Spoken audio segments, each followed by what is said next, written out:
We've had a full pre-season now. How do you and the boys think it's gone? Yeah, at times long when it was a bit chilly, but makes us all that more excited for the summer to come around. We were very fortunate to have some good weather recently, so we've had some good practice, some good games, some good warm-up games. So yeah, just itching to get out there now. Yeah, first game coming up against Durham. How's the mood in the camp? Again, it's just that excitement really. Bit of nerves, but it does fall down to just looking forward to this first outing, and yeah, just getting stuck right into another exciting year. Yeah, and you've had what are the team's goals for the season going forward? We've had quite a lot of conversations around sort of that, what we're aspiring to do. Both Lloyd and Colin have spoke, about how they're looking for promotion, etc. What's really important for all of us is that we just get stuck in and know what we do well, stick to the process, and hopefully the results will look after themselves. Yeah, and you found yourself having a new role in the last couple of pre-season games, opening the batting. How have you found that, and how did that come about? Yeah, started at 3 at Taunton, and again we were blessed with some great weather and a decent batting deck. So it was really nice to spend some time out there. I've always enjoyed being chucked up the order. Done a couple of times at 3 now, so yeah, to crack on and do that again, and hopefully get selected and face a new ball would be a great opportunity and a really good challenge in April. Yeah, and as you said, we've got Durham coming up. They're a strong outfit. What are the main threats going into the game, do you think? Yeah, we've played Durham a couple of times now. We've had good and bad performances against them, so we know what to sort of expect. What's really important is that we just start the season fresh and just take this challenge head on. Perfect. Cheers, Salt. Thank you. Cheers, mate.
Welcome to viewers as well on the Glamorgan stream, where the news is that Durham have won the toss and asked Glamorgan to bat first.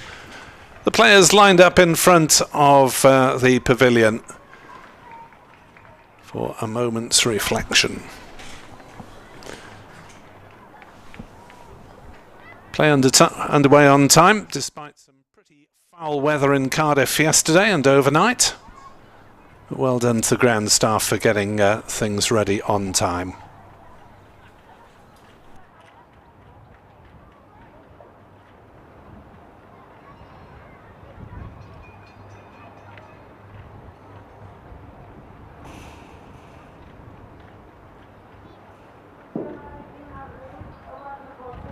Good morning, Boridar, and welcome to the start of the cricketing summer and the start of the 2022 LV Insurance County Championship.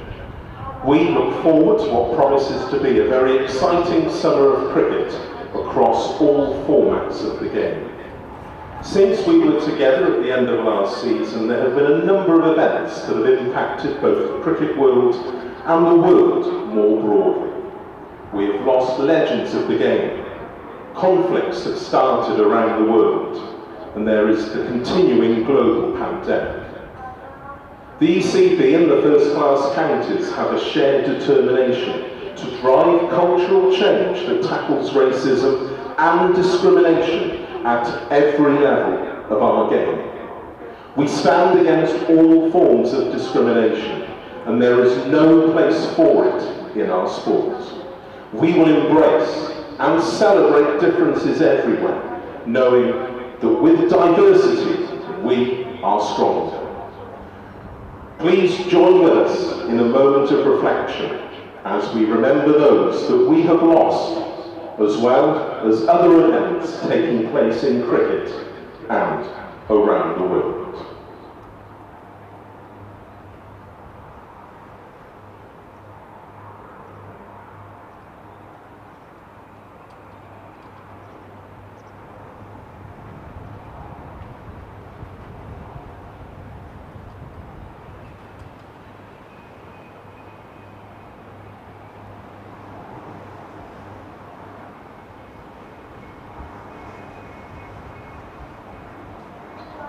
Thank you very much. Diolch yn fawr iawn. Well, after that pause for reflection, it's time to give you the teams, with Glamorgan having been put into bat by Durham. Glamorgan lineup: David Lloyd, the captain; Andrew Salter, new role for him as opening bat; Colin Ingram; Sam Northeast making his competitive debut; Kieran Carlson; Chris Cook, the wicketkeeper, former captain; Callum Taylor; James Harris; James Wheel; Tim van der Hoogten; and Michael Hogan. So Michael Neser is missing from this lineup. The Australian pace bowler, capped for the first time in the Test series against England, is not quite fit yet. It's intended that he'll make his return at Nottinghamshire next Thursday. As for Durham, well, they have England Test opener Alex Lees on board, but they don't have their South African batter Keegan Peterson. He is still involved in international duties against Bangladesh.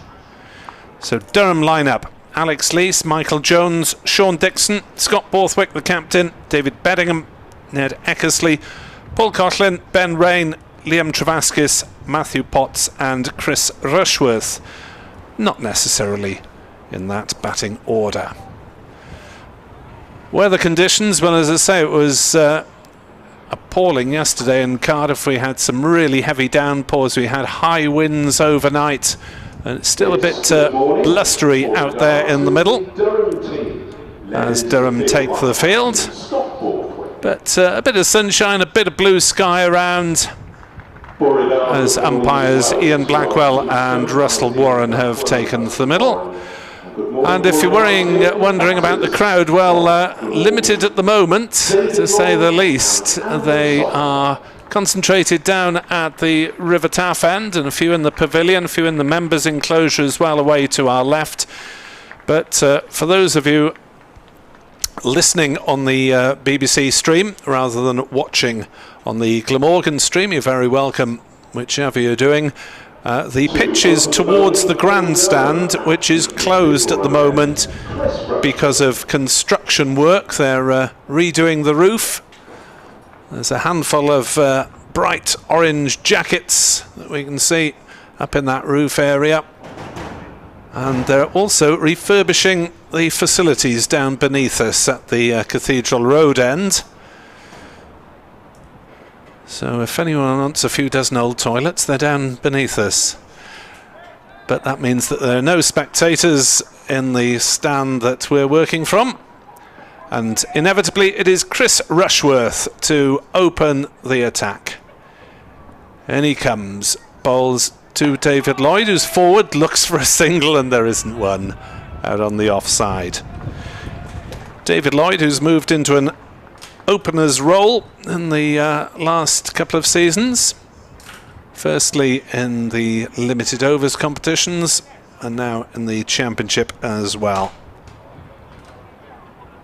Hoping to give Glamorgan something of an attacking impetus. 828 runs at 34 last season. 1 century and 5 50s in the 14 games that Glamorgan played.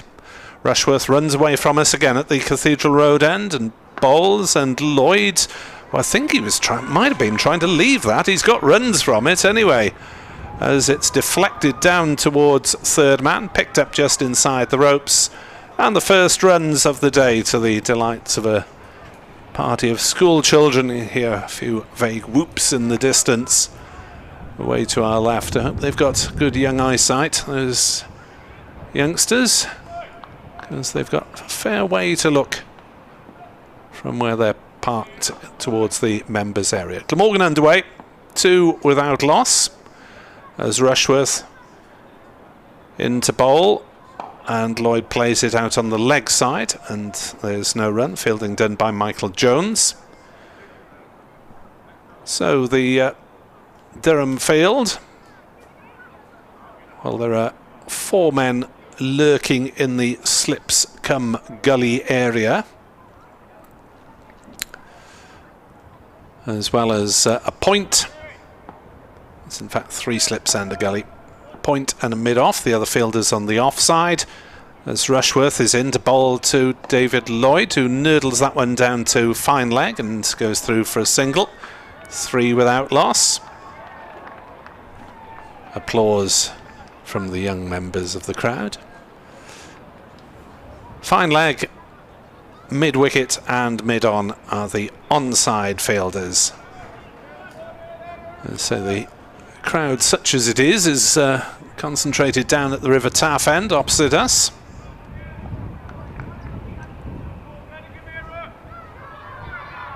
As Rushworth in to bowl to Andrew Salter, who's playing that one rather uncertainly into the gully.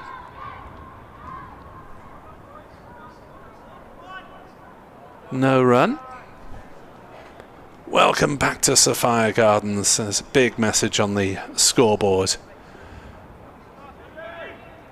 That's last season there were spectators in for most of the season, but rather limited, as Rushworth bowls and Salter is off the mark, turning that one down to fine leg.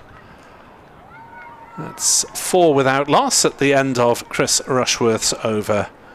A couple of semi-uncertain shots, but nothing that you wouldn't expect in the first over of the game. As the scoreboard ticks over. 4 without loss after the first over, bowled by Chris Rushworth. Durham attack. Well, Rushworth, of course, is its perennial leader at the age of 35, 59 wickets last season at 18. Accompanied in his endeavours by Matthew Potts, Ben Rain and Paul Coughlin, the other seamers in the side. Bit of spin from the skipper, no doubt, and from Liam Travaskis. Scott Borthwick, of course, is the captain. So Potts runs towards us from the River Taff end and bowls to Salter, forces on the leg side but straight to mid-wicket, and there's no run. Salter did well batting at 3 down at Somerset in a pre-season friendly, got 80 there. Also got a few in an opening role in a 2-day friendly against Gloucestershire at Bristol. As Potts charges in past umpire Warren, bowls, and Salter is behind that one watchfully, playing it out on the offside. Said he enjoyed the chance to get chucked up the order, as he put it. Normally bats around 7 or 8 for Glamorgan, but of course given that there's relatively little opportunity for spin usually at this time of year, then any string you have to your bow is welcome. Potts is in to bowl to Salter, who squirts that one down into the point region off a thick angled bat, and there's no run. Fielding then done by Sean Dixon. You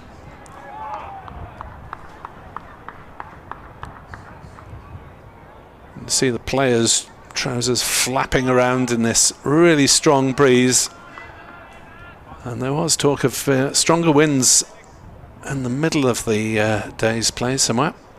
As Potts bowls and Salter forward, driving on the leg side, trying to look positive, but again clipping it straight to mid-wicket.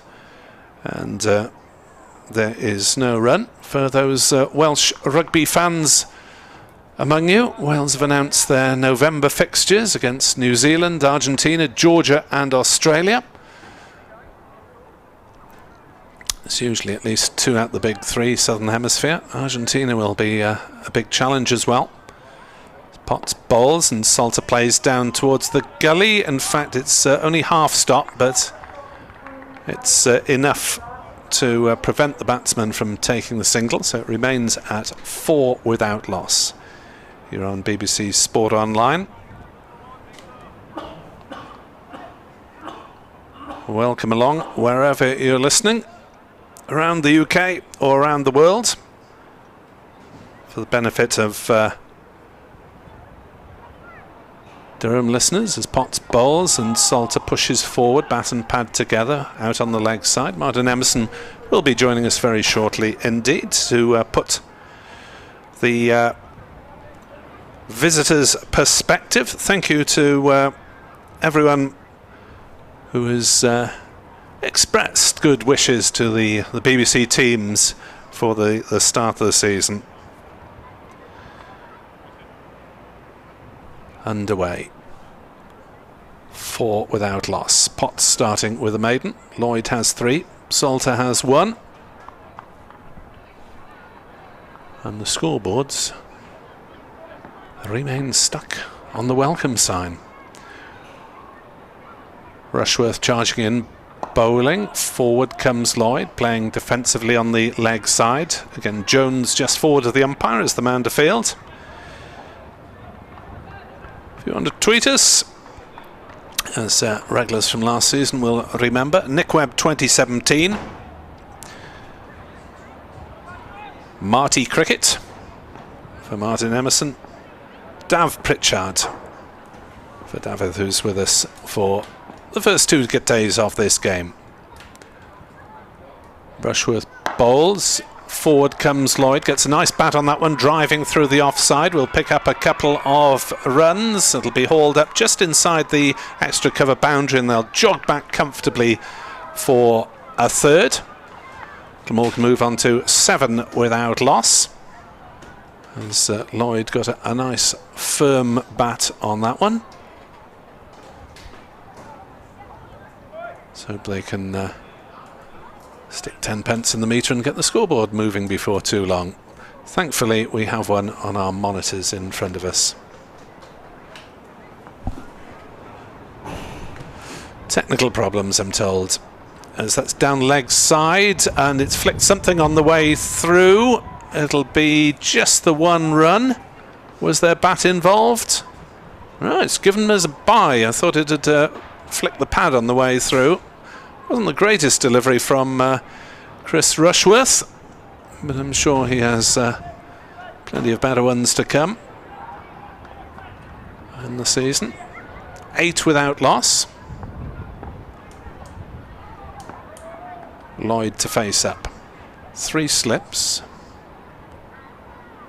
As Rushworth bowls, and that's beaten Lloyd's forward prod. That was the best delivery of the morning so far from the Durham perspective, just outside off stump, and Lloyd was drawn into playing one that he shouldn't have, and was lucky not to get the outside edge to that one. 8 without loss it remains. Rushworth Nice rhythmical run up, charging in bowls, full length and turned away on the leg side. That will be the first boundary of the morning for David Lloyd. Cries of delight from the kids as Glamorgan move up to 12 without loss. And we'll be joined by Martin for the next over on commentary. As Rushworth, sun glinting off his shaven bonds, is in to bowl to Lloyd, who forces off the back foot. There'll be more runs here. Will it run on the soft outfield? It may just. There's a despairing chase from a couple of Durham fielders, but that one's run away for 4 as well. So David Lloyd off to a positive start as Glamorgan move up to 16 without loss, and Martin Emerson arrives to try to put a stop to this early Glamorgan charge. Morning, Martin. Good morning, nice to be here. Glad the rain has disappeared because I got absolutely soaked walking from the train station to the hotel last night. It was a very windy day though, but the sun is out, so possibly decent drying conditions after that overnight rain. There's a slight possibility of some rain this afternoon, but hopefully it is only slight and it stays away. The last time Durham were here was 2018, August 2018. That was Alex Lee's debut for them, and Aksa Patel played in that one as well. Matty Potts bowling here from the River Taff end. An appeal which is then withdrawn. As Salter goes forward to play that one, has obviously got an inside edge onto the pad. Nice to hear school children in the ground as well, yeah. Isn't it? I mean, this time last year we started in absolute silence, didn't we? Oh. Empty, sterile bowls of cricket grounds where nobody was allowed in other than the players and lasted here longer than most, unfortunately. Yeah. In comes Potts again, and he's bowled him. Trimmed the bails off stump, and the ball's actually rolling off the pitch down below our position. That's how quickly he delivered that one. And Andrew Salter moved up to the opening berth, has played around a ball that nipped in, and is out for 1. So a good riposte from Matty Potts. And Glamorgan lose their first wicket, having put in. We're just seeing this in slow motion again. Oh, that's moved in a long way, hasn't it? It's a good bit of movement, isn't it? And I think back in from the line outside of off stump, flicked the thigh pad and took the bails off. A snorter. What's the score then? 16 for 1, 3.2 overs. Yeah, that's not the start that Andrew Salter wanted, having been given this new role, and may well, unless things go disastrously, have it for the first 4 games at least of the season, with Eddie Byram ruled out following a minor operation. And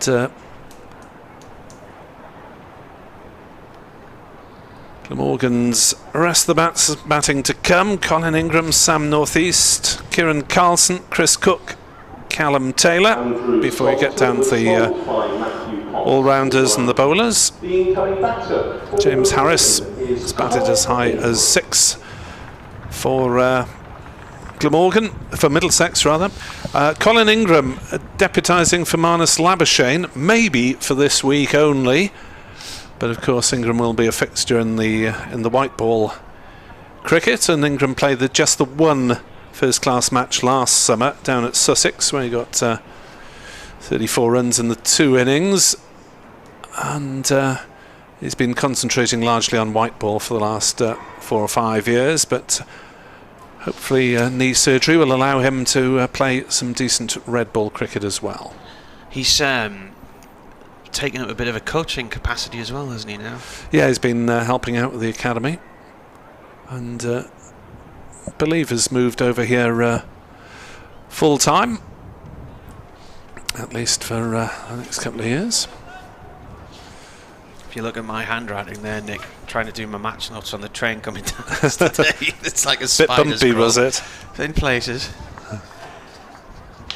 So then Ingram on strike, the left-hander, as Potts comes in from the River Taff end and bowls. It's left alone. It goes low past the off stump and through to the keeper. In the slip cordon, at first slip, we have David Bedingham, Ned Eckersley the keeper, Scott Borthwick at second slip, Paul Coughlin at third, and then in the gully got Liam Travaskis. I think keeper was one of the areas I thought where Durham might have made a key signing during the winter, because Stuart Pointer was released from the club last year, but at the moment it could be a little bit short in that area as Potts comes in an attempted drive from Ingram. He's got an inside edge. It's dribbled away towards backward square leg for 1 run. And is fielded by Alex Lees, fresh from his England duties. Probably not the debut series that he would have wanted, but Have been worse among England openers in recent years. He's probably been a revolving door of England done openers, enough to hang on to it for the time being, you would have thought, surely. Yeah. Just about. In comes Potts and bowls, and that's steered nicely by the opener David Lloyd there, the new skipper, out through, past wide, long on for 3. Didn't quite reach the boundary. The rope's in probably 30 metres, maybe more, from the pavilion side of the ground. It's just clipping the last practice net strip on our left-hand side. Yeah, you tend to find the strips for county championship, unfortunately, are towards the sides of the ground because televised and more high-profile matches tend to get the centre strips.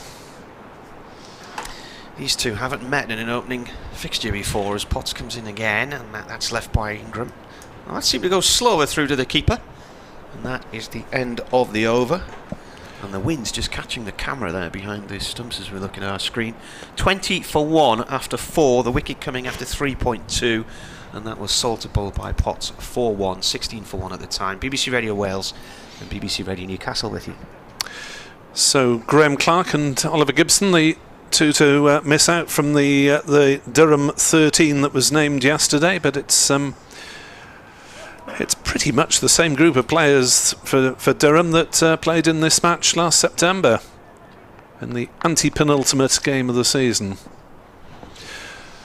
Rushworth from the Cathedral Road end, where the stand is vacant, and bowls a full-length ball that Lloyd pushes out on the leg side, calls for a quick single and hustles home. Well, that'll be a test of Ingram's knees. Colin Ingram, one of 3 overseas players for Glamorgan and the only one playing in this match, with Michael Neser having arrived in Cardiff but having suffered a side strain playing for Queensland in February, isn't quite ready yet. He has been bowling in the net, so the hope is that he will play next week, and the hope is that Marnus Labuschagne will rock up fairly shortly if he hasn't done so already. Rushworth comes round the wicket to the left-handed Ingram, 3 slips and a gully. Ingram on the back foot steers it into the gully, and there's no run. Ashthorpe's just sent a little video from the press box at Durham. I mean, he's just said at least you're away, but I think there's a few showers in the northeast at the minute, but they're going to blow through pretty quickly. But it was torrential here last night, and looking at the radar, there's been a big band of rain swept across South Wales and across the south of England this morning, so it could have an impact a little bit further to the east of us and some of the other fixtures. Rushworth turns and runs in again, bowls to Ingram, full length ball driven by Ingram straight to cover. Not entirely sure where those announcements are coming from in the hockey ground at the back.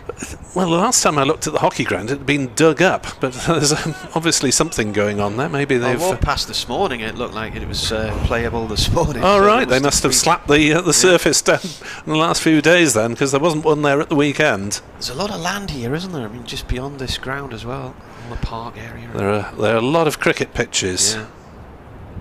As Rushworth bowls and Ingram defends forward, some of which are used for South East Wales League matches at weekends. So and that's the land across to our left, yeah, the pavilion area. Llandaff Fields, Blackware, Pont Canna. There's 3 sort of groups of pitches, if you like. It's a bit similar to the space at the back of Derby's ground where the racecourse used to be. There's a lot of ground there as well. Fixtures permitting, I might even be rumbling around one of those grounds at some point in the summer. Rushworth bowls, and that's turned on the leg side by Ingram, and there is no run. I believe 3 of the sides in the the depths of Division 11 hang out on Division 11. Oh yes, 11. Division 11. That's wow. Mind you, I that's saw the suitable for a man of my age. Where was it? Sunday. We were in Fuerteventura, and I could hear a noise and wandered towards this wall, and it turned out to be a football stadium, and it was a Spanish 3rd Division Group 12 fixture. Oof.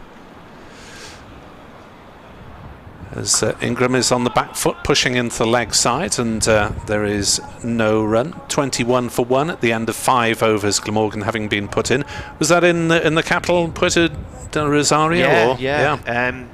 So I didn't even know who was playing. I just wandered in with my wife. There was a decent little crowd there, probably the sort of crowd you get in a Northern League fixture, but there's a cracking atmosphere. We walked through the door, saw a free kick given away. The guy took the free kick, bent it in off the post into the back of the net, and that was the end of the game. So we saw basically 2 pieces of action, and it finished 1-1. So the away fans invaded the pitch in happiness. The defenders of the home team collapsed to their knees in despair, and we wandered off wondering who we'd just seen. New over from Ports and Edge, and it's gone along the floor, and it's gone wide of the slip cordon, and it's been chased down towards the near corner on our right hand side in the 3rd man area by Travaskis. It was along the floor.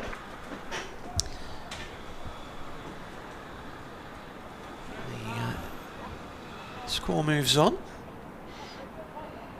The scoreboards are black now.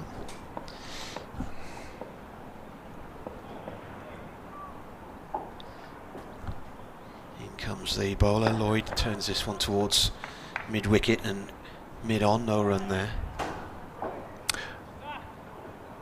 We may have crossed over in Fuerteventura there, because I was there until Wednesday of well, we were on a cruise last week. It was fabulous. Right. So we stopped at a different place each day. So it was quite windy there on Sunday. Very windy. The scoreboards come to life. Lloyd is on strike. He leaves that one outside the off stump. He's on 20. Ingram at the other end on 1. The score now 23 for 1. 5.3 overs gone here on the BBC. Day 1 of the season.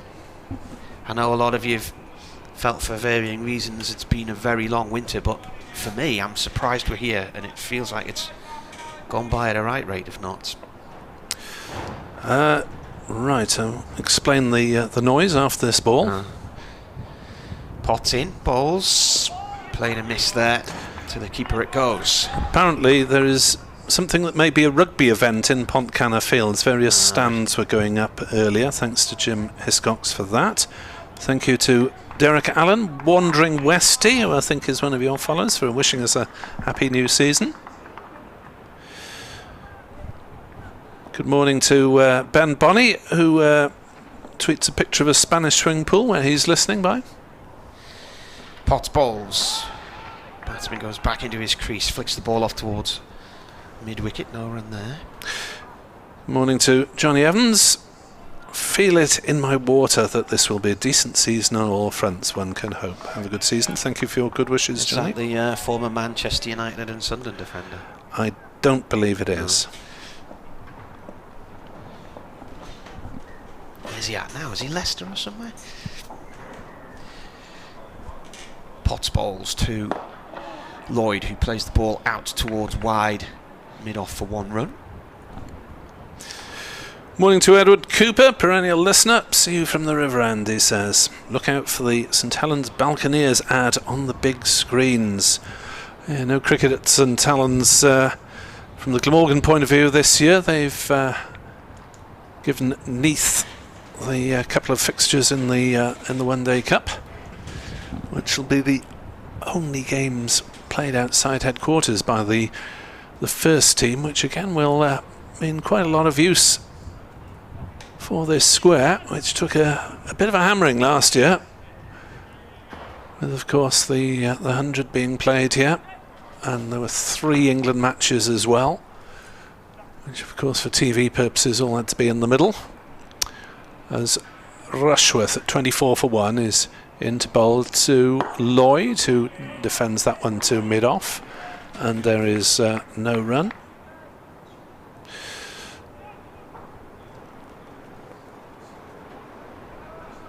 So thank you to everyone who on Twitter has expressed their good wishes. Good morning to Duncan, listening in Kent as well. Marty Cricket, Nick Webb 2017, and Dav Pritchard, your commentators.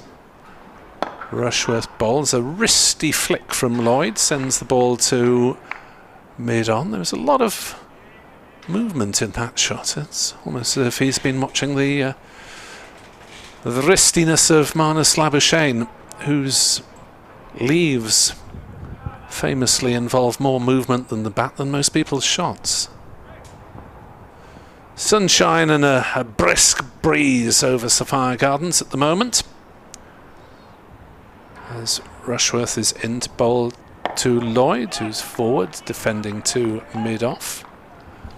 And there is no run. BBC Sport Online with you for every ball, hopefully, if the string holds out, of the season. We promise every ball, but due to circumstances beyond our control, it's probably 99.9%. Rushworth in with the 3 slip still lurking behind Lloyd, who's squared up and sending it back down the pitch to Rushworth, and there's no run. 24 for 1 it remains. Union Puerto and CD Hispania are both based in Puerto del Raso. Hispania was one of the teams. Ah, right, they're the home side then. Yeah. What was the other one? Union Puerto. I think there's 3 sides on the island, isn't there? Yeah, El Cotillo, I think, is the other one. As Rushworth is in, bowls and hits Lloyd on the thigh, I think, pushing forward. Ball dribbles down in front of him, and he hands it to the nearest fielder. Yes, I with the cricket season coming up, I didn't risk suggesting to the current Mrs. Webb that we spend one of our 6.5 days on the island off to watch a football match between teams we'd never heard of. She may be long-suffering, but she's not quite that long-suffering. 24 for 1. Rushworth to Lloyd. Forward defending, Rushworth gets a boot to it. Ball dribbles up to mid-on, where Ben Rain does the fielding. There is no run. Martin Emerson, for the next half an hour or so, will be accompanied by David Pritchard, and then it'll be Martin's turn to take a break after the top of the hour. Thanks, Nick. If you want to tweet, it's at Marty Cricket, or it's weircricket@yahoo.co.uk on the email. It's nice to be back. It's a breezy, chilly day here in Cardiff, but the sun is shining. Seagulls are trying to fly past us and being blown back in our direction. Potts to continue. He's taken 1 for 7 in 3 overs, 1 maiden as well as he bowls here. And that's a wild drive, and that's away, cracked away for 4 through towards the pavilion by Ingram. It was a half volley, it was outside of the off stump, and it was there to be dispatched. And Potts now wants that hole filling, so Travaskis will jog around there from the slip cordon gully area. Good morning. Good morning. Does it feel like it's been a long winter or not? Or do you On a day like this it does, doesn't it? Even with the sun out, there's still a real chill in the air. Bracing walk through the park this morning. 28 for 1. Surprised to see there aren't more woolly hats instead of the caps out there on the outfield. I wouldn't blame any players for layering up on a day like this. Potts, right arm over balls, that's left alone. Potts made his debut for Durham on General Election Day in 2017 down at Canterbury. There were ructions in Canterbury that day in 2017 because a Labour MP was voted in for the first time in eons. But I remember Paul Collingwood, the skipper, I was asking him about this new player at the end of the day's play, and he said, I thought you might be able to tell me about him, because he was propelled into the limelight as he comes in and bowls again, and that's a nice cut behind point down towards the backward point boundary. It's chased by Travaskis with his white sunglasses on 2 runs. Anyway, he did quite well in that game and has been part of the Durham setup since, but playing in that match and scoring 2 centuries in each innings was Sam North East, who makes his debut today for Glamorgan. He's had a couple of years at Hampshire.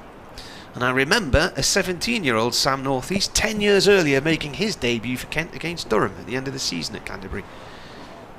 So there's a crossover of the generations playing in this match.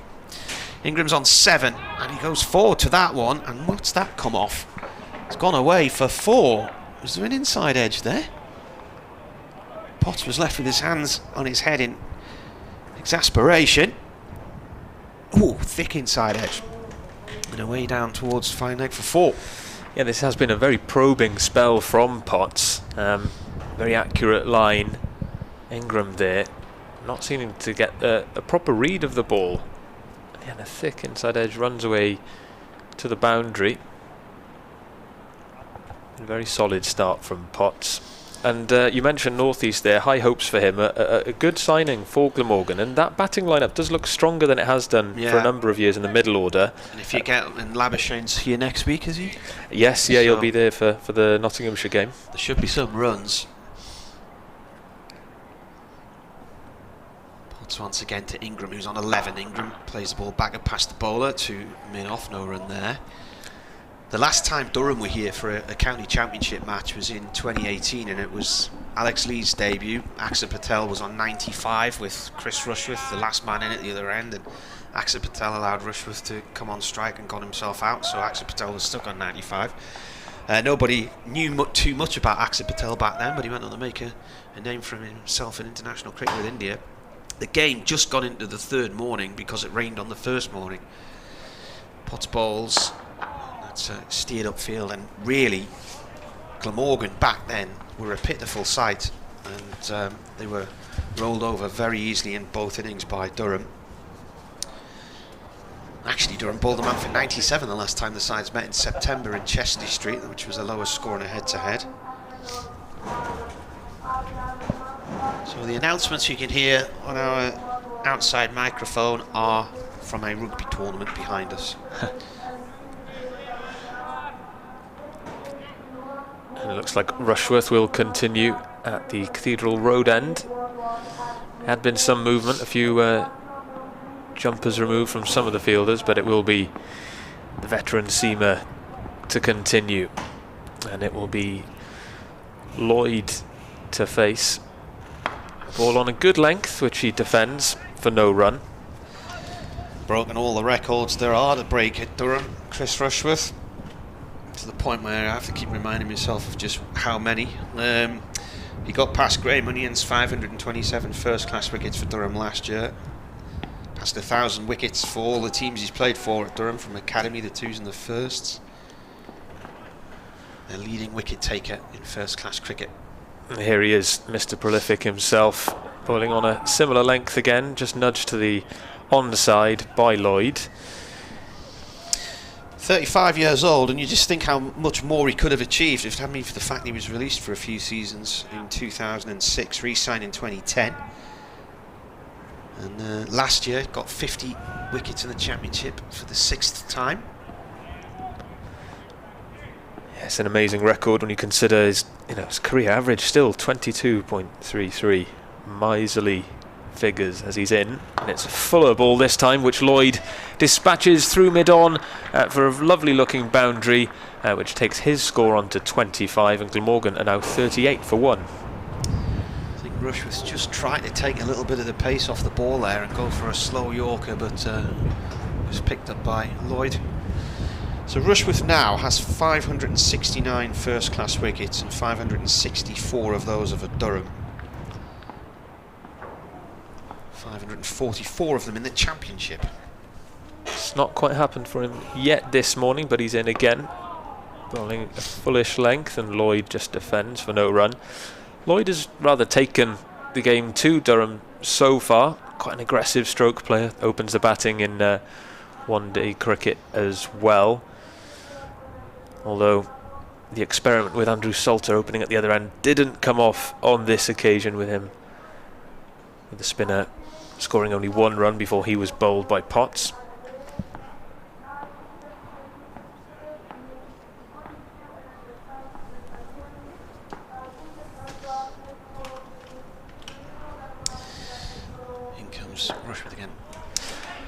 And Lloyd defends that ball for no run. If you want to tweet me, it's at Marty Cricket. Do you have a tweet? I'm at Dav Pritchard, D-A-F Pritchard. Ah, see, Bernard has found a Dav with a V, which isn't working. No, it's Dav with a F, Bernard. So that's the Welsh alphabet for you. He says, good morning and welcome all. Welcome back all. As Rushworth runs in. And bowls just back of a length, and Lloyd defends safely, and that's the end of the 9th over. Glamorgan are 38 for 1. Bennett goes on to say, you got a wicket for Durham within 2 balls. So I sat down and Potts struck second delivery. Mark says, good to have you and the cricket back. Fingers crossed for some good weather and fine cricket. 668 says, the first wicket of the season, fantastic.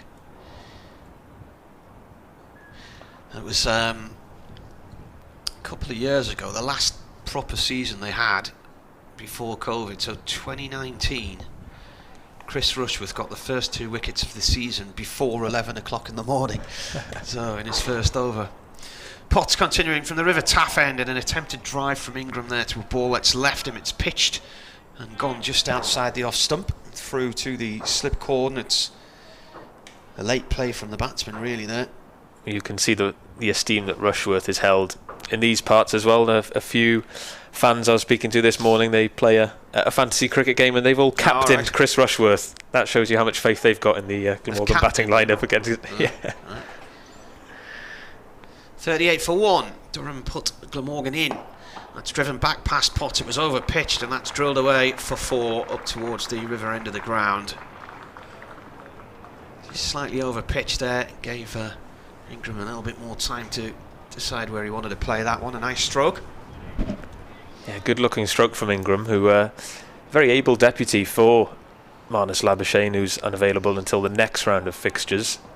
We think of him more as a white ball player, but accomplished red ball batsman on his day as well, with a first class average of 37.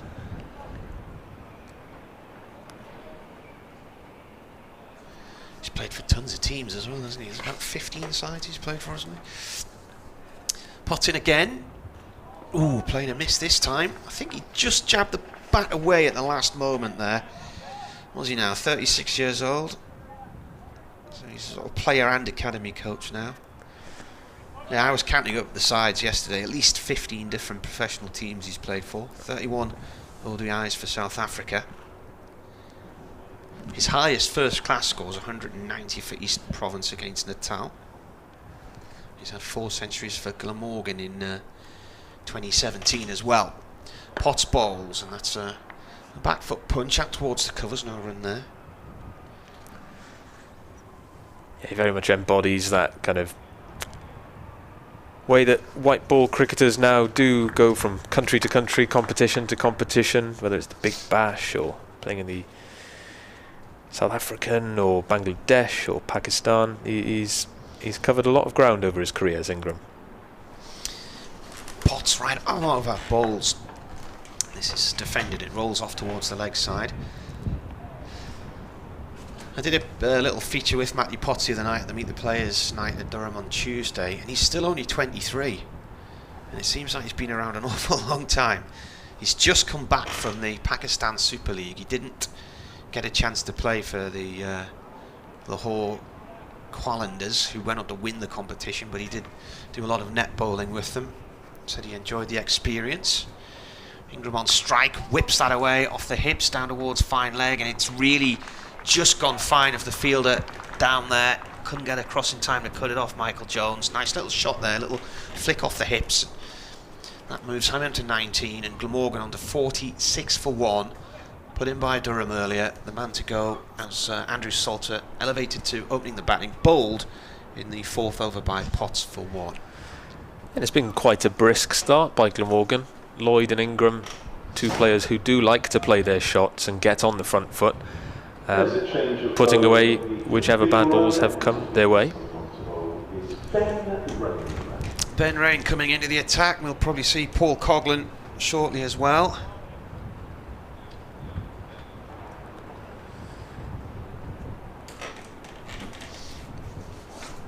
last season with the ball. He missed a bit of the season from a Durham perspective because he went off to play in the 100. And then of all of the one-day cup matches, the only one he played in was the final against Glamorgan, which Glamorgan won quite convincingly at Trent Bridge. Durham certainly had their worst performance in that tournament in the final because they hammered sides and scored runs for fun going to the final. One little blip against Gloucestershire and Scarborough. Other than that, they were just in free-flowing form and then just never really got out the traps on finals day. Kieran Carlson did the damage with a bat. Andrew Salter was the man of the match because he got some runs and took some wickets as well. So Rain last year with the ball took 43 wickets, best figures 5 for 9 at an average of 22.5. Rain, like Rushworth, going for the shaven head, quite powerfully built bowler. He's at the top of his mark at the Cathedral Road end. Durham still with 3 slips as Lloyd takes his guard, and Rain is in and bowling full, and Lloyd drives just behind point. That looks like it might run away to the boundary. There's a chase on for the fielder and the ball just slows up a little, and Lloyd will collect 3 runs for that shot. Still a sign of dampness down in the far side of the ground, isn't it? It's slower there after the overnight rain. Which means the wind blowing, ball heading towards the stiff breeze there as well. Yeah, we've seen some parts of the outfield have dried out. We saw with Ingram's boundary in the last over, but yeah, a little sogginess in parts. Now Rain will come around the wicket to the left-handed Ingram for his second ball as he sets off on his run-up and bowls full again, and Ingram just squeezes his defensive shot just to point for no run. Paul Wilson's emailed weirdcricket@yahoo.co.uk. Says, hello Marty and the team, greetings and welcome back from a coolish, overcast Costadale Hartlepool. Come on Durham, he says. I think it's coolish everywhere today. Yeah, certainly is in South Wales, where Rain is in bowling again and Ingram defends solidly. Seems to catch Rain on the foot on his way through, but he seems fine to continue. Andrew Hutchinson says, happy new season, tuned in and watching on YouTube, hope Durham do well. Did you ever meet Shane Warne? Yeah, well, I remember being in a press conference when he was the Hampshire captain before the one-day cup final in 2007 at Lord's. It was an interesting one. As Rain comes in and bowls, and Ingram drives expansively, but for no run, straight to a fielder. I'm trying to think, when did he stop playing Test cricket? Shane Warne? I'm just wondering if he was around the media centre at Durham for the 2013 Ashes Test. May well have been. But in that Hampshire final, it was all about Shane Warne, the Hampshire skipper, and the star-studded team which involved Kevin Peterson and Michael Carberry, and what Hampshire were going to do to Durham and all the rest of it. As Rain bowls on a length and Ingram defends for no run. And then Dale Benkenstein, the Durham skipper, sat down for his press conference and said, there are 2 teams in this final, you know, and we haven't come here to lose. And next day, Durham absolutely blew Hampshire away with the bowling, Otis Gibson particularly. And last test 07. Last test, sorry, would have been in the press box then in 2013. Last test was 07. So that must have been around about the time that he took over the Hampshire captaincy then. Rain bowls around the wicket to Ingram. It comes forward but is beaten by a good-looking ball. The final ball of the over. Glamorgan 49 for 1 after 11 overs. I was on the news desk when the news came through that Shane Warne had died, and there were people in the office who I know have got no interest in cricket and were absolutely shocked. It was one of those where were you moments, you know, and people coming into the room to say, have you seen this news? And then silence sort of fell as they were trying to take in what was going on. It's not often any athlete can transcend his or her sport. No. Specifically cricket, which, you know, with the odd exception, is not somebody. It's not a sport really that generates these kind of crossover stars. He was a megastar, wasn't he? Here's Potts to start a new over, bowling to Lloyd, who just plays the ball tentatively back past the bowler, who tries to dive down to stop it, and rolls just beyond him. And he's picked up behind the stumps by the Durham number 22, Chris Rushworth. 49 for 1, Glamorgan. And we've had 11.1 overs. Lloyd has 28 from 31 balls and Ingram 19 from 25. They came together in the 4th over when the score was 16 for 1. Potts comes in and bowls. This is played by Lloyd out towards short extra cover. Yeah, very sad. There's been a few cricketers, haven't there? Dean Jones last year as well. Played for Durham. Went too young.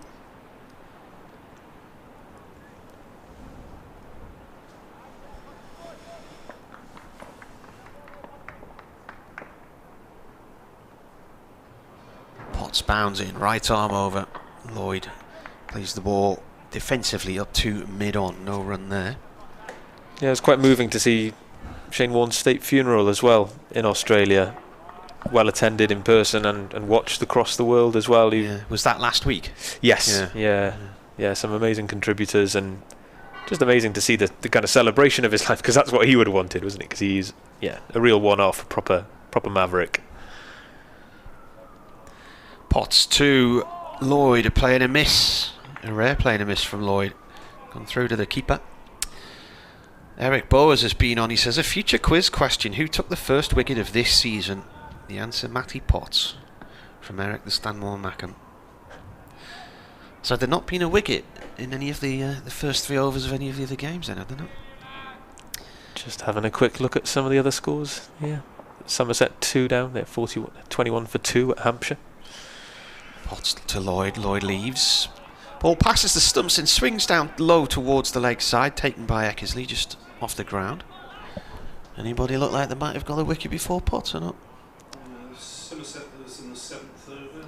Somerset 7th over. Middlesex in the 4th, so about the same time. Right. Stoneman and Middlesex against Derby. Middlesex's Stoneman. Forgot he'd gone there. Former Durham man.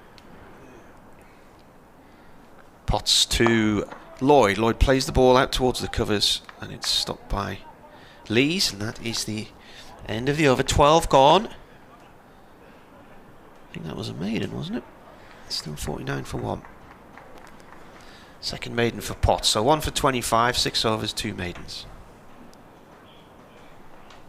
Yeah, quite a positive start from Glamorgan. From Lloyd and Ingram. Lloyd 28 off 35. Now 36. It was 28 off 30 before that over. And it'll be Ben Rain to continue. Cathedral Road end. Bowling to Colin Ingram.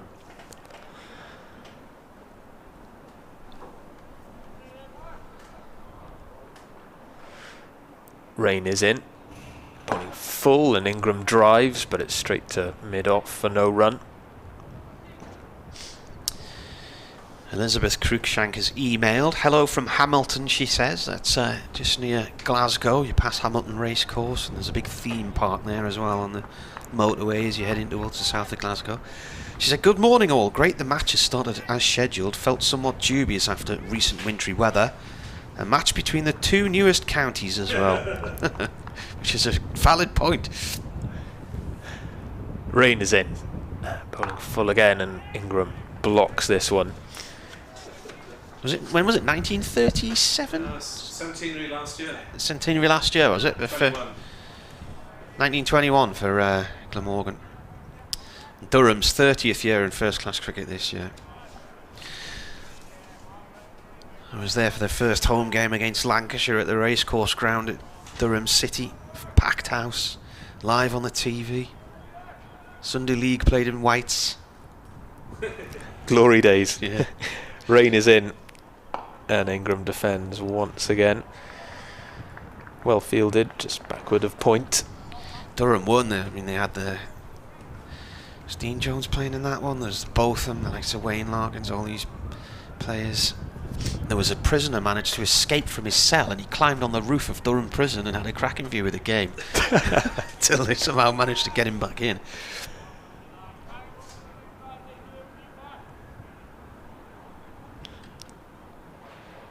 Rain is in around the wicket to Ingram, who leaves that one alone just outside the off stump. Yeah, I don't think you can get any vantage points outside the ground here at Sophia Gardens. You'd have to be up a tree. Yeah, you'd have to be very tall behind the River Tav end. There's a prison next door to the old ground at St John's in Antigua, because some of the prisoners used to help with the groundsman's work. You used to be able to see Armley Prison from the press box at Leeds. Rain is in, and Ingram defends. It looked close to the pads, that one. Kind of aborted cries. Almost an appeal from the slip cordon. That's a nice setting where the racecourse ground is at Durham. Durham played their university there a couple of weeks ago. It was lovely weather that week. And it's a bit similar to this right on the banks of the River Wear. Lots of space. There's loads of rugby pitches and football grounds there, and two cricket grounds there as well. As Rain comes in and bowls fullish, and it's an inside edge from Ingram. A little streaky. He'll get at least one run. Yes, the two batters just settle for one. That brings up Glamorgan's 50. And it's come in reasonably quick time. At the end of the 13th over, Glamorgan are 50 for 1.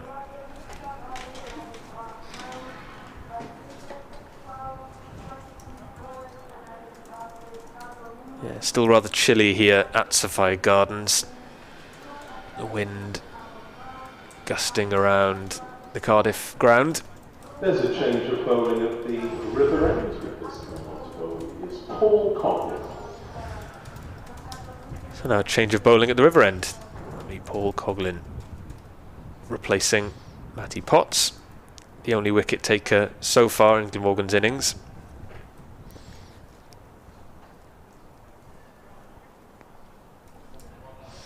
Same action. Yeah, slightly taller, I think, Coughlin. In he comes. That's a rising delivery off a length, and as Ingram backs away there, watches it come through about elbow height. Yeah, seems to be a bit of life in this pitch. Sometimes the Sophia Gardens surfaces can be on the slower side, but seems to have been coming onto the bat quite nicely so far this morning. Coughlin in again, and once more he pulls the bat away from the ball. Yeah, Coughlin just offering something a little different here, a bit more bounce. Ingram leaving on length so far in this over. He's well, they've eventually got going at Northampton, so that rain that passed through here earlier, I said it might affect the sort of teams. That's well wide of off stump and skips along the floor to the keeper, bounces out of Eggersley's gloves. Yeah, there's a big band of rain came through here last night, and it was quite wild last night. It's gone out sort of east of here, so it's hit the South Midlands and the south, so they're only just getting away at Northampton now. Going back to Paul Coughlin, and a sign of just how he's struggled with injuries over the years. He's had some big injury layoffs as he comes in from the River End, and that's left and gone through to the keeper. He's 30 in October. He's only played, this is his 47th first class match. So I think it's something like 2015 he got injured at playing for Durham at Arundel and was limping badly in the field, and transpired he had a hairline fracture of the spine and missed an awful long time from that. Comes in again and bowls, and that's whipped away. That was sitting up nicely, and it's pulled through mid-wicket for 4 by Ingram. And then he got himself fit, went to Notts, suffered a terrible shoulder injury while playing for the England Lions in the West Indies, and hardly featured for Notts. Then eventually got back into their team, then tore a hamstring. So he played very little for them in the 2 years or so he was there, and then eventually came back to Durham.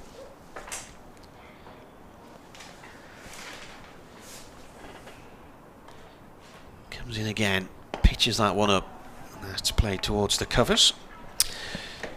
And that is the end of the over. 54 for 1 here on BBC Radio Wales, BBC Radio Newcastle. I'll be back with you a little later.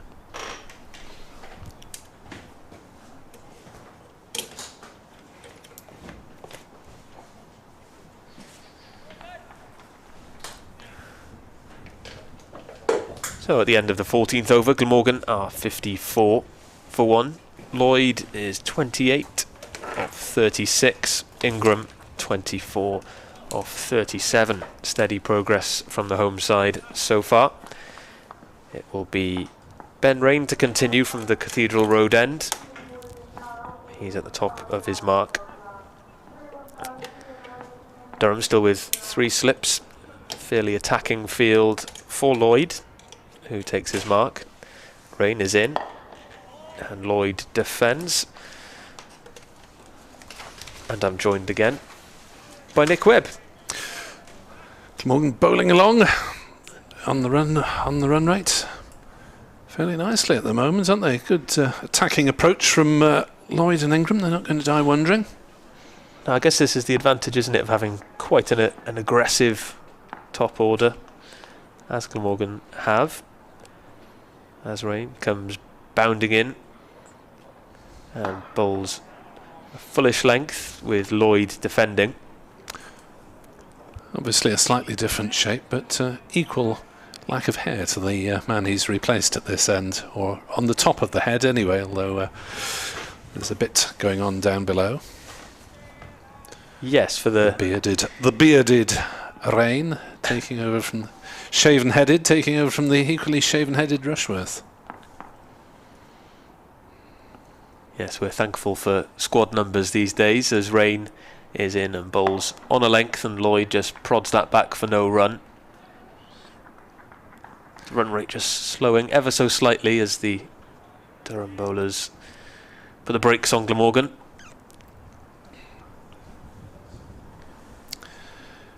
Good morning to Nathan Bailey. Lovely day off watching the cricket. Glad it's back. Lloyd looking in good touch, and read that one out quickly in case he's out. And here is Rain. Bowling fullish, it's edged and it's taken in the slips. Glamorgan lose their second wicket, and it's David Lloyd who falls for 28. Ben Rain, the wicket taker. Yeah, it's a fairly routine catch to the slips. Lloyd just pushing forward, not getting to the pitch of the ball, and Glamorgan are 54 for 2. As Lloyd, well, it was in the old corridor of uncertainty, probably needed to play at it, but needed to get a little bit further forward. So an aggressive knock to start with was becalmed and then dismissed. Glamorgan 54 for 2 in the 15th over. Bellingham with a fairly routine catch around about waist high, and Rain has 1 for 4 now in his third over. It's around about 5th stump, that delivery. So with a bit of angle inwards, Lloyd did need to play at it. And it should be Sam Northeast for his competitive debut for Glamorgan. Yes, high hopes for Northeast, a well-travelled batsman in his recent seasons.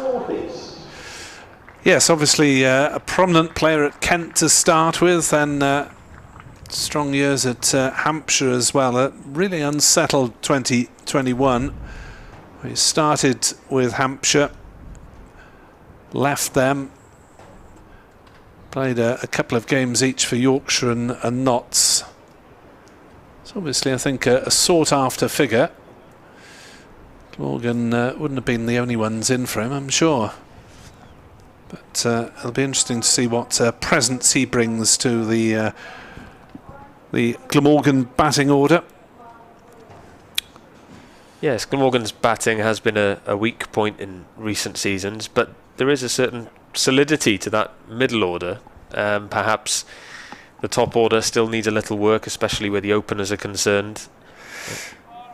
Yes, I mean, Salter's got the first chance. Byram will presumably be in contention when he's fit again, and with Labuschagne hopefully batting at 3 for the next 5 games, that'll be that taken care of for the time being. So North East is to face rain, right arm over from the Cathedral Road end. It's on a length, and North East is off the mark with his first ball as a Glamorgan batsman in first class cricket. Just nudging it away to the leg side. A nice start for the former Kent and Hampshire batter. Morning as well to Steve West. Hooray for the first day of the first game of the season for our Glamorgan heroes. It's my 8th year of doing it full time, Steve, rather than 7th. But you're close. Rain comes around the wicket this time. Ingram to face. Hits the pads, there's a big appeal, but no interest from the umpire. Might just have been going down leg side. Yes. Looking at the replay on the Glamorgan video stream, it was definitely angled across Colin Ingram, and a very quick shake of the head from umpire Ian Blackwell. And that ends the 15th over with Glamorgan 55 for 2. Dav Pritchard, Nick Webb 2017, Marty Cricket on Twitter if you wish to communicate with us via that medium. Steve, now that you're also a TV commentator, do you get paid double? No, we do not. We are paid entirely by the BBC, and we're delighted to lend our voices to the Glamorgan stream as well. 55 for 2. North East faces up to Coughlin. Bowls outside off stump, and through it goes to Eckersley. No shot played. I think, with all due respect and thank you to everyone, but tweet of the morning so far from Professor Stephen Rolnick, who tweets that he is at Milan Station, and a friendly guy looks over my shoulder at the live cricket feed and asks, "You look at what is that?" Where do you begin? Depends how long he's got. Coughlin bowls, and North East jabs down on that one, inside edge on the pad, rolls out onto the offside, and there is no run. The Beginner's Guide to Cricket for Italians. There we are. There's a book that's remains to be written. In at the deep end with the proper stuff, county championship as well. Absolutely. None of your hit and giggle pyjama nonsense. This is the purists. 55 for 2 Glamorgan. Coughlin bowls. Forward comes North East. And we've had another tweet as well. We were discussing vantage points at cricket grounds, and we discussed the trees in the Tav end, and Paul Workman has been in touch to say that his brother took this picture, and he's got one of a beautiful sunny afternoon in June 2010 when England played Australia here in a one-day international. Confirmation that you can get a free ticket here if you're brave enough to climb the trees. Wow. Coughlin bowls to North East as forward defending, back to the bowler. No run. You can just about get a little bit of the ground through a couple of gaps in the stand at the River Taff end if you're on the cycle path. Yeah, I've got another tweet here from Matt, who says that he and his brother would take the dogs for a walk last year and look through the gap when fans were locked out. Oh, yeah. Very resourceful. Coughlin in bowls to North East, who plays that one to mid-on, and there is no run. Good morning to the Glammy podcast team, who say thank you for your good wishes. Thoughts over the inclusion of Callum Taylor over Tom Cullen, given the use of Andrew Salter as an opener? Well, that was the number 7 position, is basically the one that we didn't really know. Could have been any one of 3 or 4. As forward comes North East, defends to mid-off, no run, end the over, 55 for 2. So with the squad as picked, it was probably a choice between Taylor, Douthwaite and Cullen to bat at 7. Salter, of course, provides a spin option as an opener, but Taylor now provides a second spin option. Getting a shot on our monitors of some of the crowd. Even at the River Taff end, they're all pretty well wrapped up with coats and beanie hats on as they prepare to watch rain start a new over. Here he comes. Only 2 slips and a gully this time, as Rain is around the wicket to Ingram, who plays and misses to a ball just outside the off stump, and Rain stops halfway down the pitch to admire his work. Rhys Jenkins says he's listening from Tyneside, where it's wet and windy with rain hammering on the windows.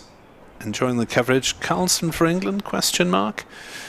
Well, on the strength of last season, I thought he might be in the running for England Lions, at least, but not so far. As Rain comes around the wicket, and Ingram defends for no run. Player Pompey enjoying the commentary immensely. Thank you very much indeed, and hoping that I'm not thinking of exchanging the current Mrs. Webb. Well, she's put up with me for 30 odd years, so hopefully a few years yet.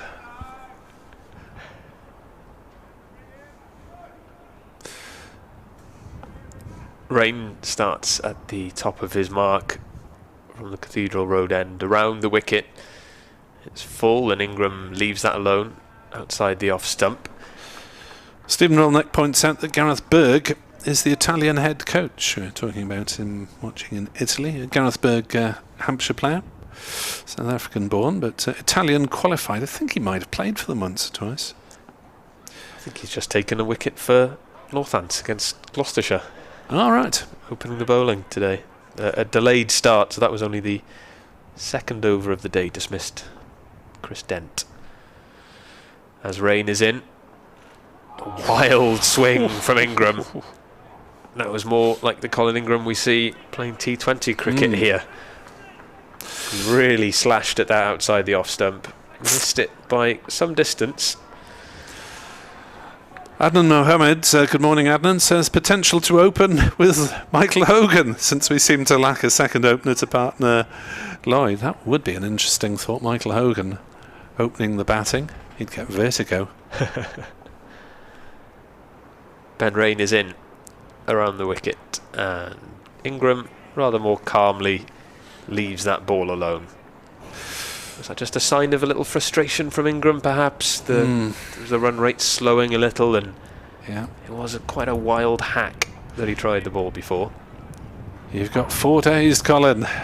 You're not playing one-day cricket. One first-class game in the last 5 years, since 2017, when his knee packed up.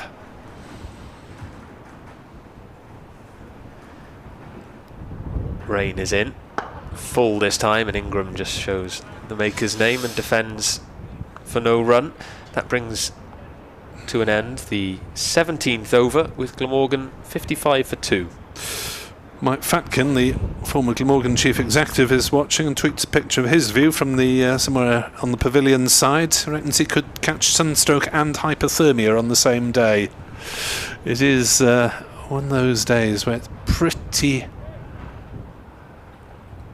chilly. You have to be really well wrapped up, and there's not too much cover to choose from here. As Coughlin will continue with his 3rd over, 55 for 2 Glamorgan from the River Taff end. Chugs in, bowls to northeast, who pushes gently to mid-off, and there's no run. Read a couple of newspaper previews of the championship season. One of them had Durham 2nd in Division 2 and Glamorgan in 3rd, and the other had Glamorgan 2nd and Durham 3rd. So some expectation that these two will be in the mix for promotion. Coughlin is in to bowl, and northeast plays to square leg. There might have been a single there, but in the end Ingram decided he didn't fancy it and retreated as Potts threw furiously at the stumps at the non-striker's end. But everyone seems to be betting on, well, not betting, but tipping Notts to be favourites. Yeah, you'd think so. They came quite close to winning the title last year as well, didn't they? As driven on the leg side by northeast, straight to mid-on. There's no run. A bit of an anomaly really this season, isn't it? Because we're going basically back to the 2 divisions that would have happened in 2020 had we had a full season, but we had regional conferences in 2020 and then another conference system last season. Coughlin in, bowls to northeast, 2 plays off the back foot to cover, and there's no run. Off the mark first ball, Sam northeast, but has been quite watchful since. It's been a rather sedate few overs, successive maidens. Glamorgan yet to score in this over as well. I think that's 16 balls without a run for Glamorgan so far. As this one from Coughlin is defended out onto the offside by northeast to add 1 further dot. Pleasure to have Pritchard on board for the first couple of days of the season before what calls you at the weekend, Dav? I think I'll be at the Swansea.com stadium for Swansea's championship match against Derby County. Coughlin bowls and northeast drives to mid-on. It is another maiden, 55 for 2. To have a man of many parts, alternating between football and rugby in the winter, and glad to have him on board for a few days here and there when we can get hold of him in the summer. Yeah, pleasure to be here. Love my cricket. Nice to share the airwaves with you and Martin today.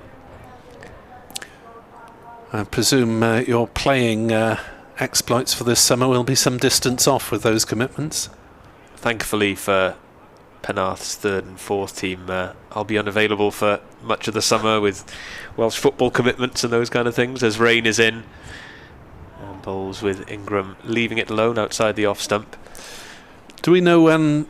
Well, I suppose it might be a silly question, but is there any indication as to when Wales's play-off against Scotland or Ukraine might be? At the moment, it feels a bit like asking how long is a piece of string whenever I speak to the Football Association of Wales or UEFA and FIFA. It looks likely to be June, but that's still to be ironed out.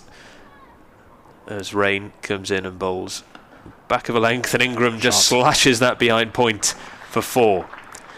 Quite an authoritative stroke from Ingram, rocking onto the back foot and giving it his all, really hammering it straight to the boundary for a welcome boundary. And after 3 successive maidens, Glamorgan move on to 59 for 2, and Ingram is on 28.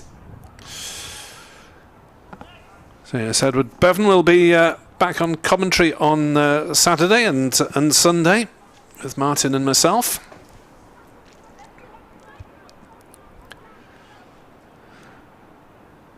Rain is in around the wicket, and Ingram leaves this ball outside the off stump. And next week, well, we may just get a little bit of attention outside the usual cricket media, because it could well be Stuart Broad against Marnus Labuschagne next week. Yeah, an intriguing Ashes reunion for those two. Yeah, Stuart Broad, bizarrely, rested this round, despite being left out of England's squad for their tour of the West Indies. Joke.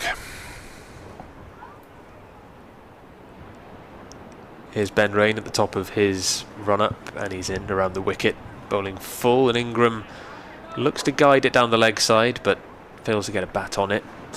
Good stop, really, by Eckersley there, wasn't it? Diving away to his right. Didn't take it cleanly, but did well to get a paw on it. Yeah, absolutely. It's probably a good day to be a keeper. At least you're moving around enough to keep warm. Those slips in the Durham cordon have kept their hands in their pockets whenever possible. Quite sensible with this chill in the air as rain is in around the wicket. The ball is left by Ingram outside the off stump. Good morning to Alvin Wallace as well, regular correspondent on Twitter. Would so like to be there in my thermals, but family calls. Keeping up to date with us on her iPad. Yeah, it's great to have so much interaction from listeners, viewers, fans all around the world. As rain comes in and bowls around the wicket, and Ingram once again leaves the ball alone. And that brings to a close the 19th over, and Glamorgan are 59 for 2. Yeah, a real change in the tempo of the game around Lloyd's dismissal, and just before Lloyd's dismissal he played out a maiden over with Sam Northeast clearly in for the long run. A few hoodies among the players out on the Glamorgan balcony, and one or two beanie hats there as well, as Coughlin is in to bowl and Northeast plays on the offside, and there's no run. Durham, of course, winners by an innings last time these two met in a very one-sided match at Chester Street. Glamorgan 97, Durham 503 for 8 declared. Glamorgan did make some sort of comeback to threaten to avoid the innings defeat, but couldn't quite. 364 in their second. Coughlin bowls, and that's a nice drive by Northeast. That could be his first-class boundary for Glamorgan. It will be. It races away towards the River Taff end, and Sam Northeast moves up to 5, having dispatched that one nicely. 59 for 2. Well, we might have another listener soon. 63 for 2, apologies. Yes. One Marnus Labuschagne tweeting 3 minutes ago that he's officially touched down in the UK.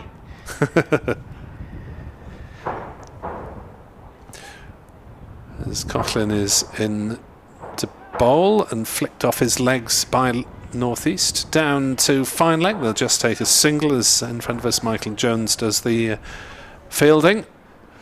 I hope he's had a good trip. Direct from Pakistan apparently, didn't bother going home. Keen to get over here and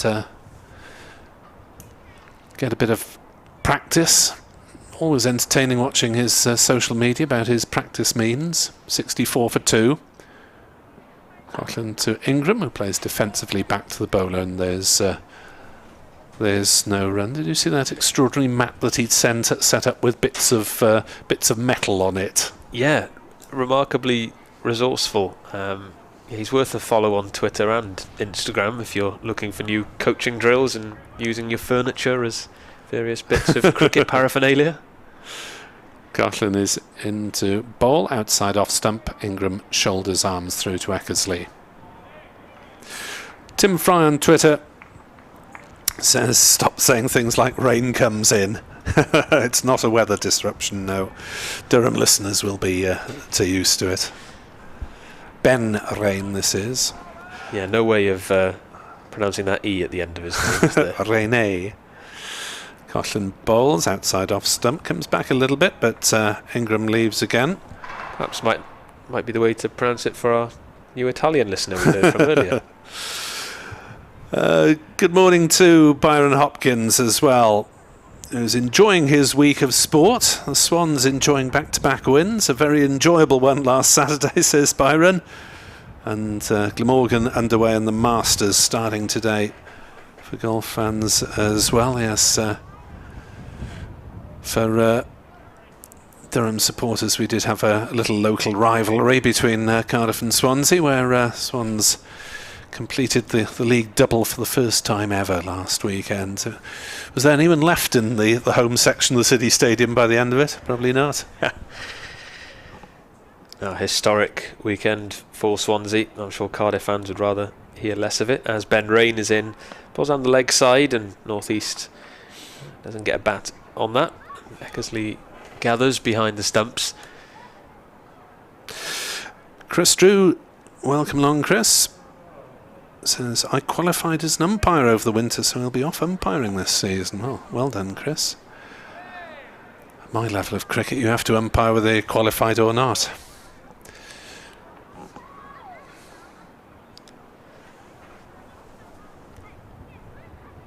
Ben Rain is in over the wicket to Sam Northeast. There's an appeal, but that looked to be going way down the leg side. And there'll be a leg by run there, taking Glamorgan's total to 34 for 2 in the 21st over. Now the LBW level at our level is, if it's hitting on the ankle in front of middle, it might get given. Otherwise, don't bother asking. If the umpire's from the batting side, which they usually are. And relying on the batter for a lift home. Can be that as well. Ben Rain is around the wicket to the left-handed Ingram. Wow. Who again drives expansively over the top this time. And that's another boundary for Colin Ingram. Again, switching to white ball mode.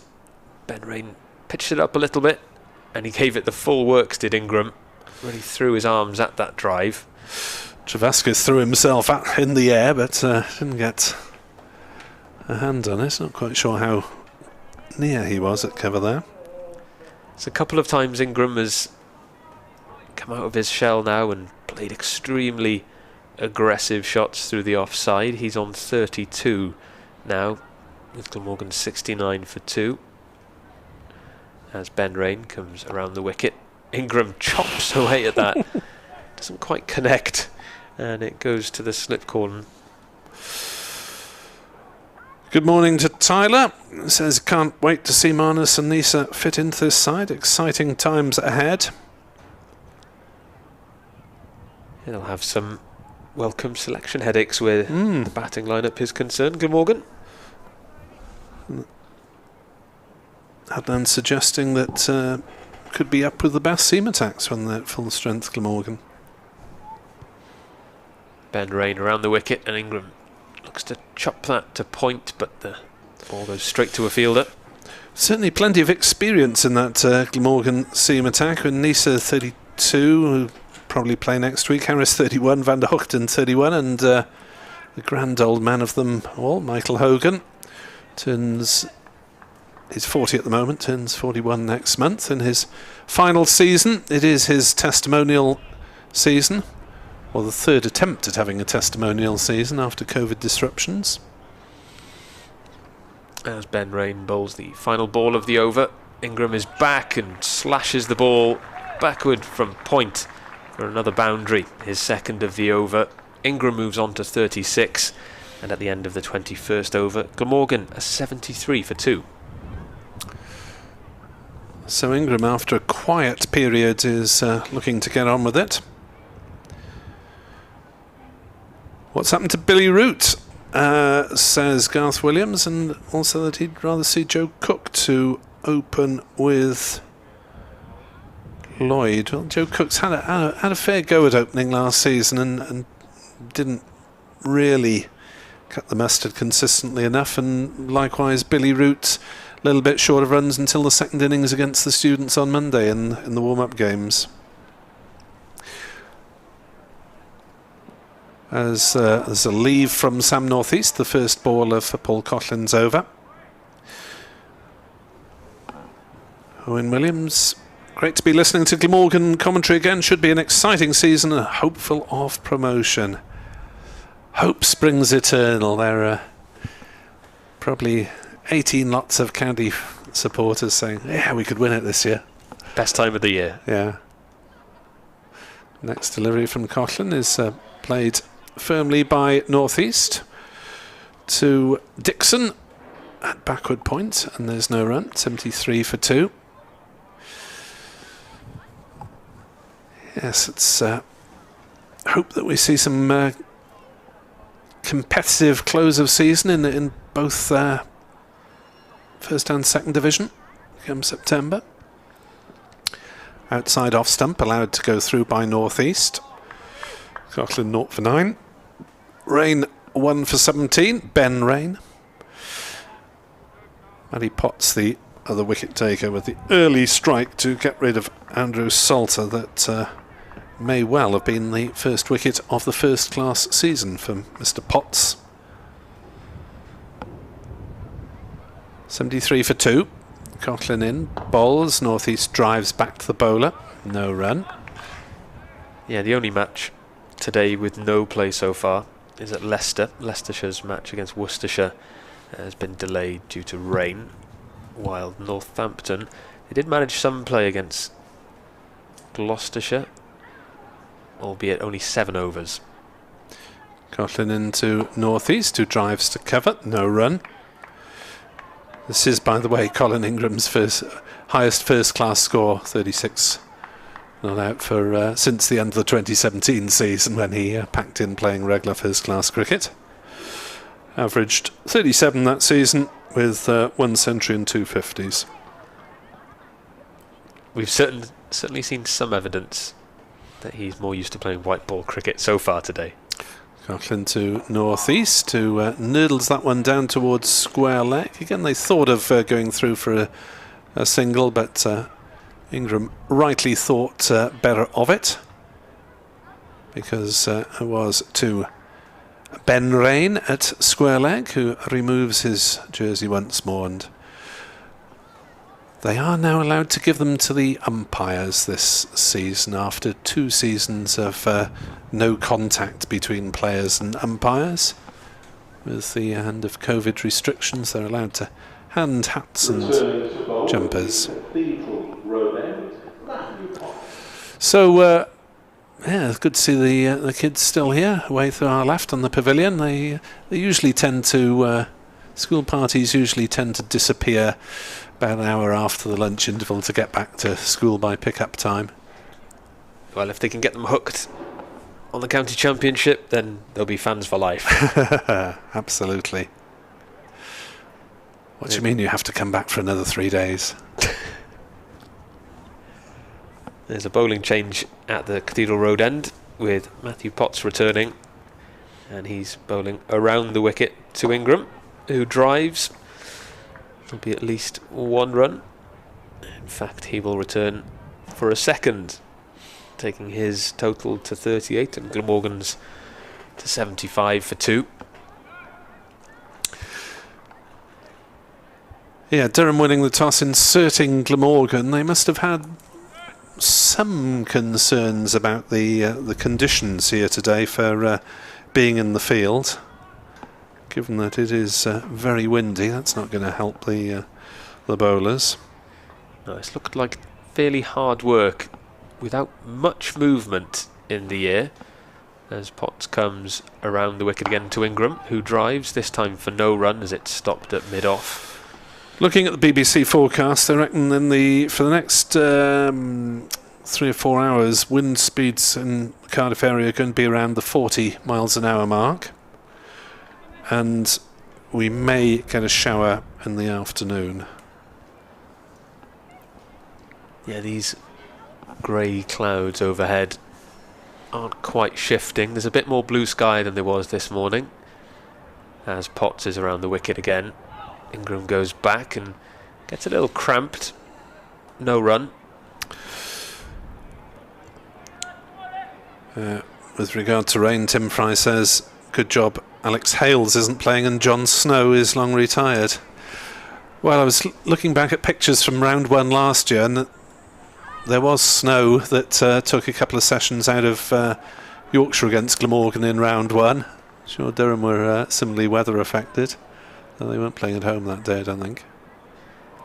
Potts is in again to Ingram, who leaves outside the off stump. And good morning, good afternoon to Dan Burr, who's thoroughly enjoying watching Glamorgan and Durham from the warm of Cyprus, where it's 24 degrees and he has a laptop by a swimming pool. Well, I think we should add Cyprus to the county circuit. Well, there was some vague speculation about playing county games overseas. I think it was the Middlesex chief executive. Potts is in to Ingram. It's down the leg side for no run.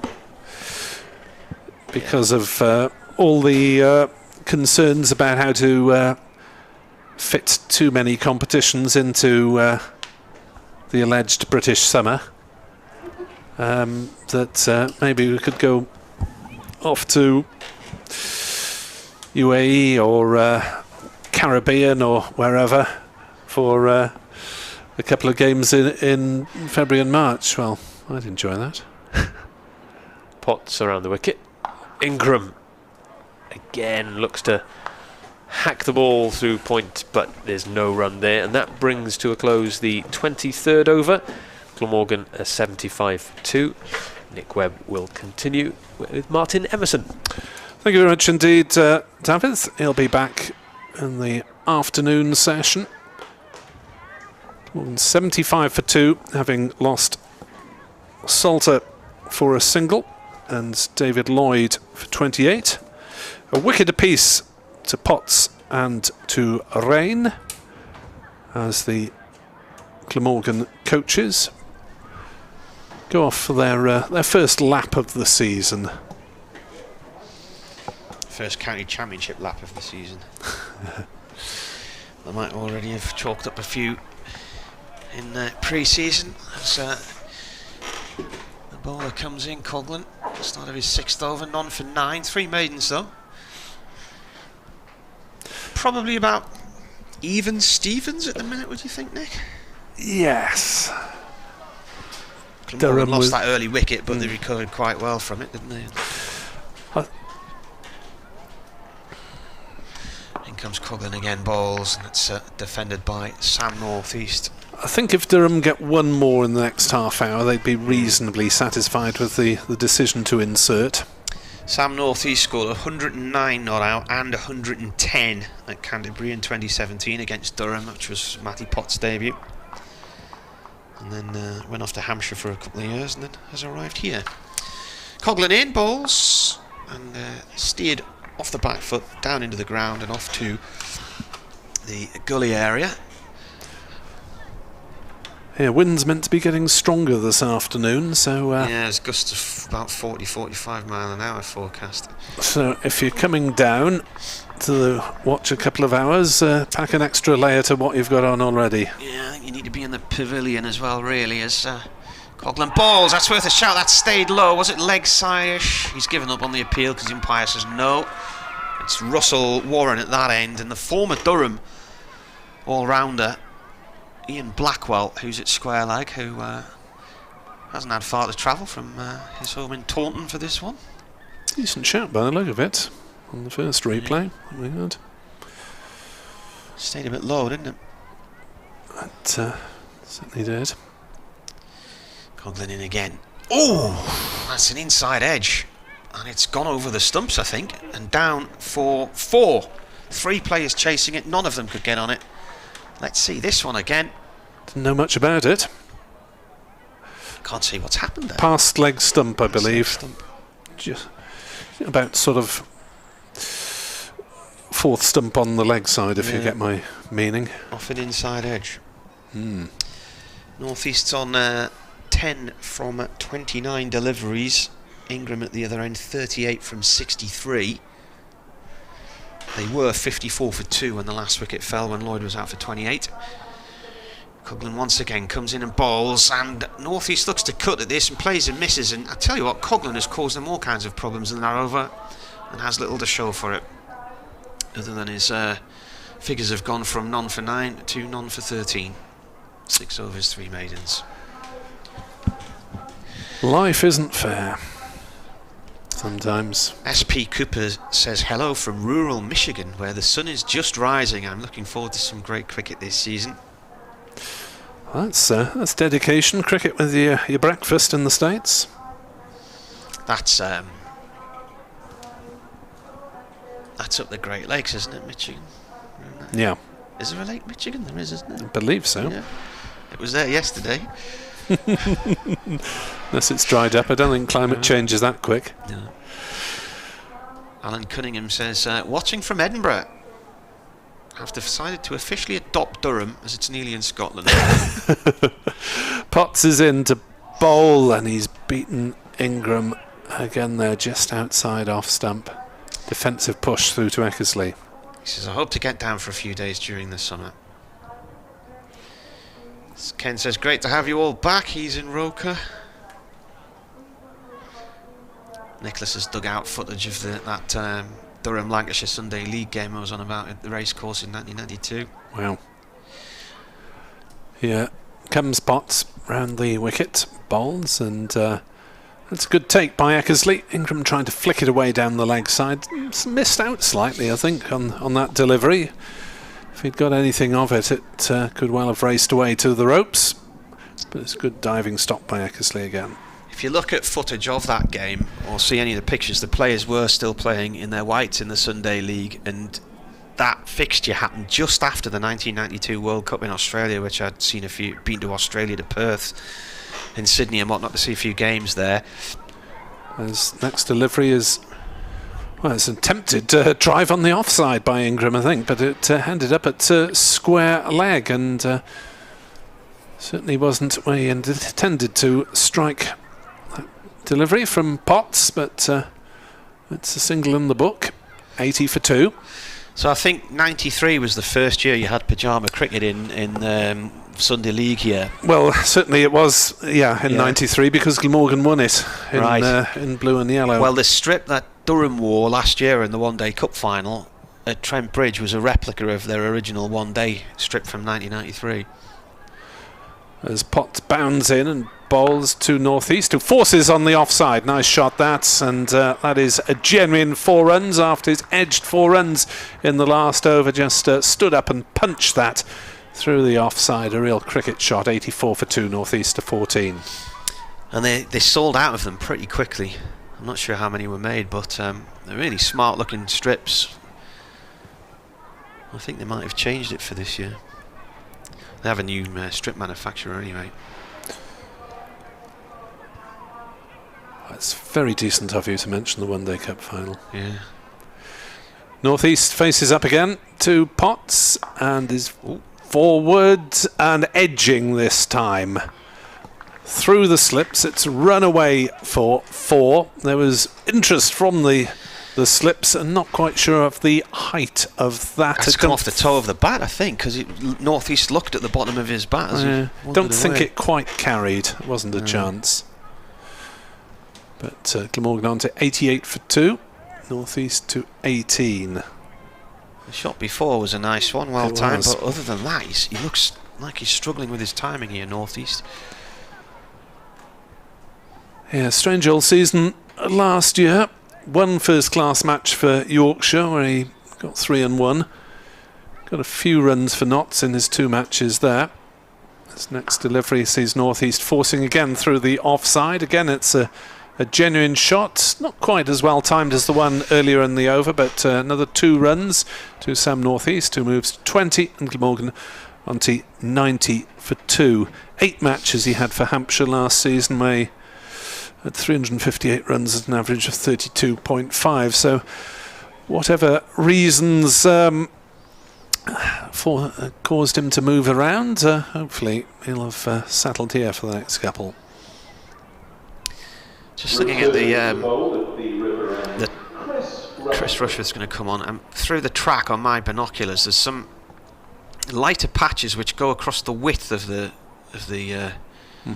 track they're playing on. From this sort of distance they look a little bit like corrugated lines, but it's probably just the way it's been mown. Yeah, there's not much grass on the ends, is there? No, there's not. As long as it's not the infamous strip number 9, then we have no reason to worry. That was the Durham one-day game here, wasn't it? Was that 2014? Yeah, they tried it again last season, hoping that they thought it improved it, not much. Rushworth then coming in the bowl to Ingram from the River Taff end of the ground. That's played up to mid-off, no run there. I think I deleted that from my match notes yesterday because I thought it wasn't really relevant much now, and then you've got to mention it. But I think Durham were out for something like 154, and the game, Glamorgan nearly started. It looked like they were going to have to start their innings before tea, and it was a floodlit match as well. Anyway, I remember Chris Rushworth wasn't playing in the game at half time. He wasn't playing in that game. He was in the dressing room, and he bowls here, and that's played back to him into the floor and back to the bowler. And he texted me and he said, "That's a good score on this pitch. Durham will win." And Glamorgan were bowled out for 125, something like that. And Glamorgan then got docked points the following year, which didn't help Durham because Durham weren't in their group the following year. And the same thing happened in 2013, where Durham played on an awful pitch at Derby and lost, and then Derby got docked points the next year, but that didn't help Durham because they weren't in their group then either. This is playing off towards mid-off. It's a dot ball from Ingram. I'm impressed with the enthusiasm of those youngsters over on the pavilion side of the ground who are making an exciting buzz. Well, if you think the last 2 years of their school education, they've lost so much time, all that homeschooling, they look roughly about the same age as my middle daughter, to be coming out and doing things with the school again. Rushworth bowls and Ingram stands firm. And Glamorgan trying to see their way to lunch here, perhaps 20 minutes to go to the break. They're big on school visits. I remember a party of French school children coming in here, and I'm not quite sure what they would have made of it, having had presumably no background as the game of cricket whatsoever. Anyway, as you say, anything out of the classroom is good, isn't it? Yeah. My youngest was very excited to go to a trip to Roker Park the other day. I think it was horrendous weather conditions. This is played by Ingram off towards vacant square leg. Lees comes around from mid-wicket to field it, 1 run. 91 for 2. Glamorgan put in by Durham this morning. You're listening to day 1 of the new county championship season here on BBC Radio Wales and BBC Radio Newcastle. Good afternoon to the guys from Penydarren Country 11 who start their season at Usk on Easter Sunday. A few jumpers required, we think, with a freezing cold emoji. Usk and you shall get. Rushworth, left by northeast outside the off stump. Yeah, a couple of years ago, I mean, we were in lockdown by now, weren't we? And the weather was gorgeous, by the way. We had the driest and sunniest spring on record in Tynemweir. And that broke records going back 169 years. But around about that time, my oldest daughter was in the first year of senior school. Should have been going off to one of these adventure camps in the lakes. I forget what it's called, Durham Hill or something like that. They were meant to go on a school trip to Wimbledon. That was called off. And everything stopped for the kids. So it must be brilliant now for those children to be able to come to an event like this and trips with school again, normality. Potts is into bowl to Ingram, who deflects it away down through the gully, and that'll race down to the third man boundary for 4 runs. Just an angled bat from Colin Ingram, and he managed to find the gap. 95 for 2. Ingram to 44 not out. Jonathan's emailed, hello Martin and the rest of the team. Currently listening or watching from Backworth in North Tyneside, currently watching the coverage on YouTube as I recover from a chest infection. Good luck with that recovery. They used to have a nice cricket ground in the colliery yard there in Backworth, and there was a golf course, like a 9-hole golf course there as well. Adnan watching from India, we're at 40 degrees.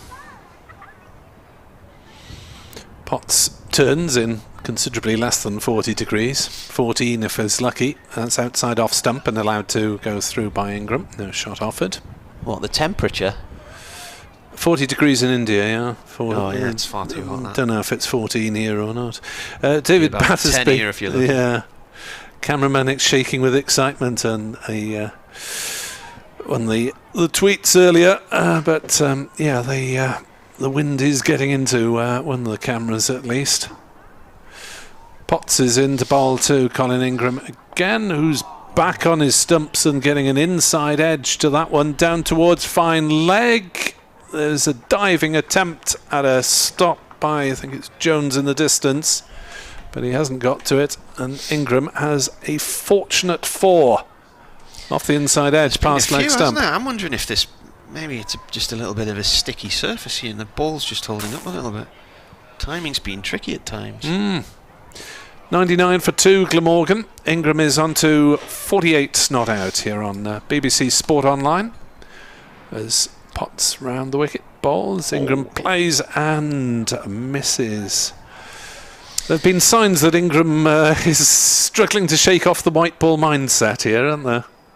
Yeah. Having played virtually nothing but for the last 4.5 years. Been a gun for hire around the world during the UK winter as well. Played in the Bangladesh League most recently. 99 for 2. 27th over. Decent over rate from the seamers. As that's driven firmly through the offside by Ingram. This should be his 50. If it's hauled up or not, it isn't.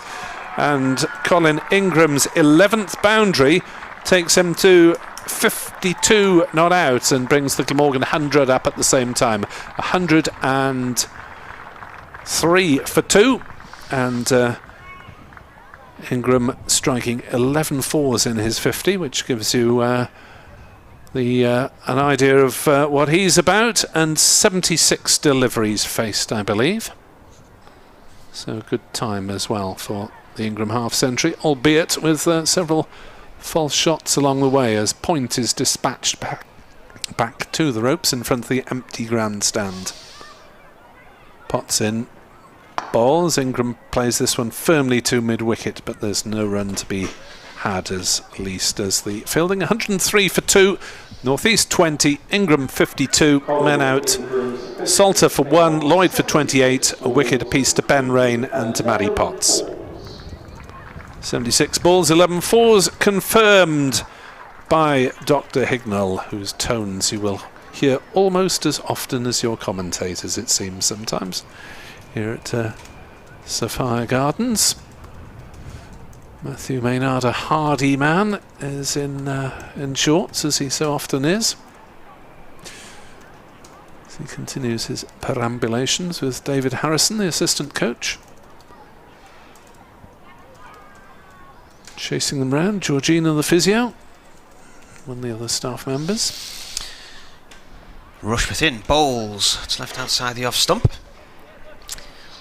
They were on this cruise last week, and day one I recognised a couple who I thought might live near us, and it turned out it was them. And then the next day they said they'd bumped into some of their relatives that they didn't know were on the ship. And we were in the theatre this particular night, and the guy sitting in front of me, I thought, doesn't half look like Chris Rushworth's dad. And I mentioned it to my wife, and I said, oh, you and your lookalikes.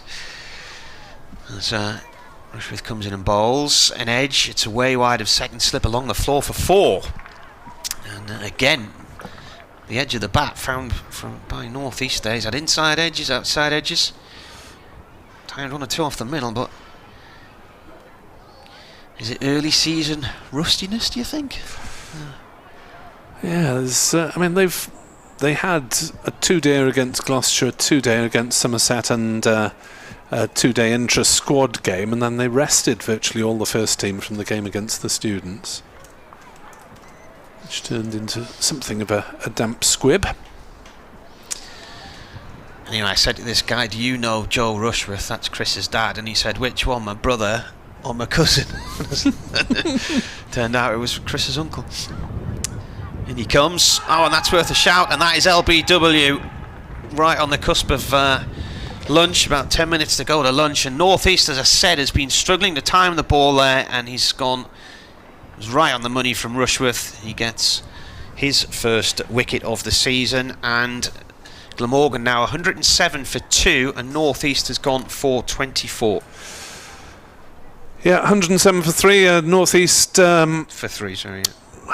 Looked mostly solid, 1 or 2 false shots, but did enough to suggest that he is a man of pedigree.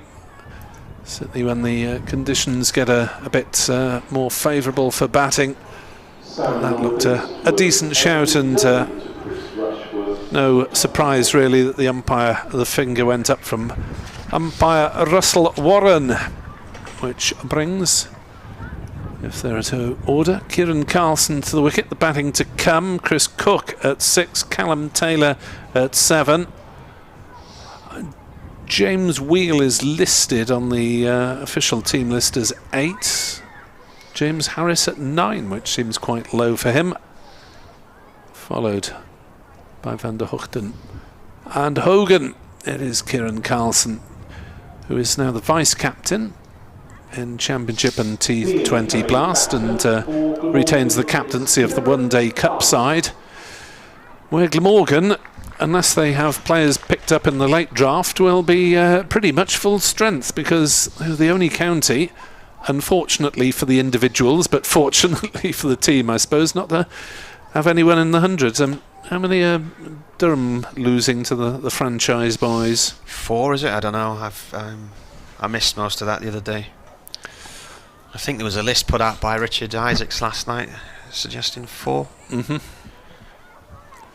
Glamorgan haven't got any. No, well, they had 5 players in the competition last season, but they were all, to be honest, fairly peripheral. Ingram probably played more than anyone, but he only had 1 or 2 decent knocks. So it's not entirely a surprise that they missed out. And what I was reading yesterday was about how Glamorgan's form dipped after the players came back from the 100, and Somerset had a similar situation. Well, Glamorgan were awful for the 3 weeks following the 100, but I think the problem was, in addition to the 100, that there was a COVID outbreak, so none of them could play a red ball second team game, which was scheduled to sort of ease them back in. I think it was only 1 of the 5 managed to get any practice, so that was a problem. Right then, the new man is Kieran Carlson, the skipper of the cup winning side last year, who beat Durham at Trent Bridge, and he fends the first ball away from Rushworth to mid-wicket for none. It'll be the first Glamorgan 4-day game I've commentated on at Trent Bridge next week with your great mate Mr. Bracegirdle. Have you not done one before, you know? Not a championship game there, no. Done 1 day as there. Yeah, Knott's back in their rightful place, eh? Division 2. Rushworth in, and this is played away wide of mid-on for 1 run. I know a lot of clubs, or some clubs, were trying to go for a conference-style season again this year. Durham were one of them, but and obviously Notts would have been another, having finished 4 points behind the eventual winners Warwickshire last year. But all those teams who were promoted in 2019 rightly wanted their chance in Division 1. You can't really blame them. So Gloucestershire and Lancashire and Northants are up there. Can Northants actually survive a season? I don't think Gloucestershire have been up there since about 2004. Rushworth bowls, and that's a leave from Carlson outside the off stump. And the end of the over, a decent over from a Durham point of view, 107 for 3 then Glamorgan. So the men to go today, Salter bowled by Matty Potts for 1 in the 4th over, 16 for 1 at the time. David Lloyd then was caught by David Beddingham off the bowling of Ben Rain in the slips for 28, having added 38 for the 2nd wicket with Colin Ingram. That was in the 15th over, and then Sam Northeast LBW to Chris Rushworth for 24 in the over we've just witnessed, which was the 28th. So 68 remaining today, and 2 to 3 overs to come between now and lunch. It'd be an interesting situation, as Garth Williams points out, that if Ingram gets 100 here, how do you leave him out for the next match? How do you can't leave them on a Slabashane out. Does Michael Neser get maybe another week to get himself into full shape? As this delivery from Rain is defended by Carlson, and there's no run. 107 for 3.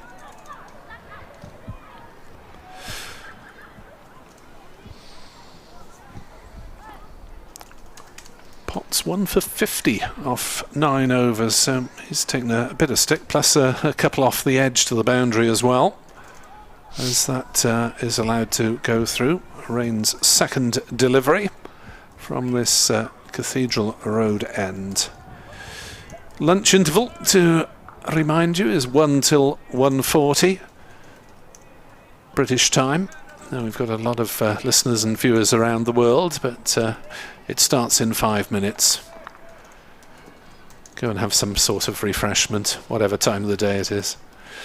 Rain in to bowl to Carlson, who defends. Lunch on his mind, or at least survival till the lunch interval.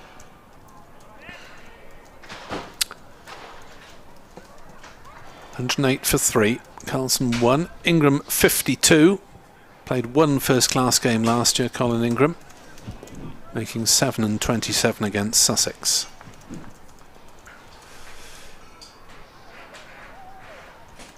Rain, not the longest of run-ups in. Right arm over.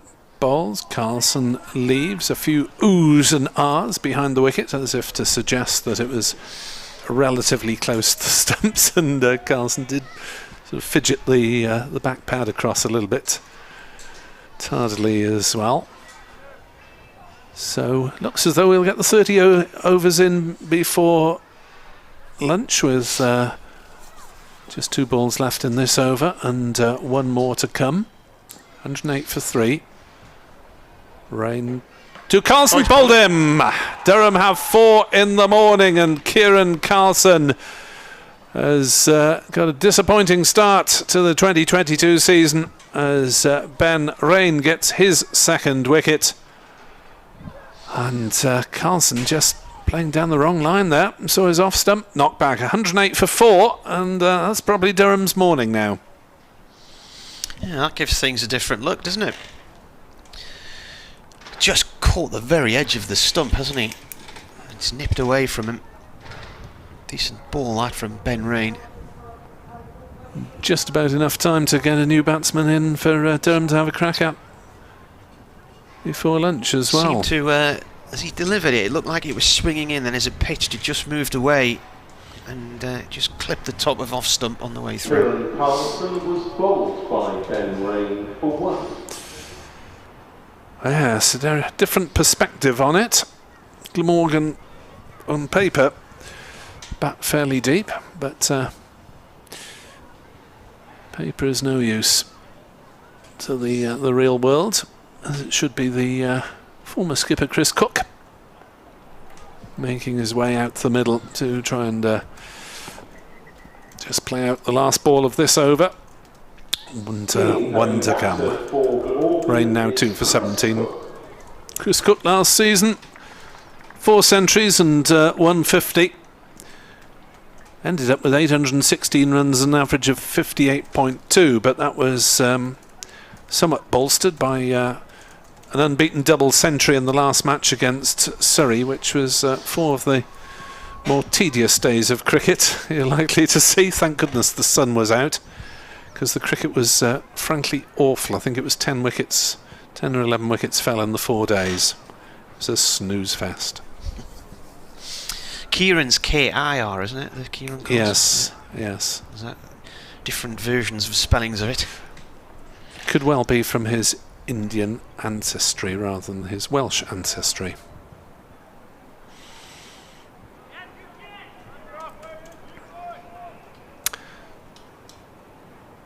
So Rain to bowl his last ball of the morning session to Chris Cook. Played all the games last season, as did David Lloyd and Kieran Carlson. Rain in, bowls. Cook is struck on the thigh, I think. Didn't know much about that as the ball rolls out on the offside. A successful over then for Ben Rain. He has 2 for 17 in 7. Rushworth 1 for 26. Potts the other wicket taker. It's 108 for 4 with an over to go before lunch. Do you have a radio update? Not till we have I think we still have the 15-minute news show we did a week or so ago. Oh, there we are. So it's a bit later. I think I do it at 1:15. You'll probably hear the BBC Radio Wales news in your ears before that one, so I'll nip in if it's before the end of your over.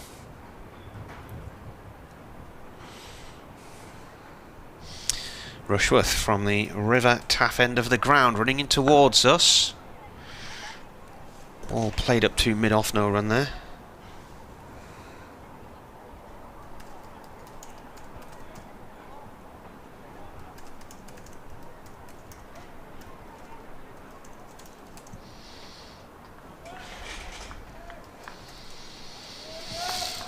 So well done to the Durham Seamers for getting through 30 before lunch. Isn't always done. Rushworth in again. Dabs his bat down on the ball. Is it not meant to be 32? Theoretically, yeah. But 30 is on the first morning with all seamers. We haven't had haven't even had the token over of twirl from Travaskis or Borthwick, and really it's not surprising in these conditions, is it, with the seamers going well at the moment. Good toss to win, really. And ball has moved around a bit, and they have found the edge, the inside edge, a number of times. There are men as well. Rushworth balls here, turned away by Ingram, down towards fine leg.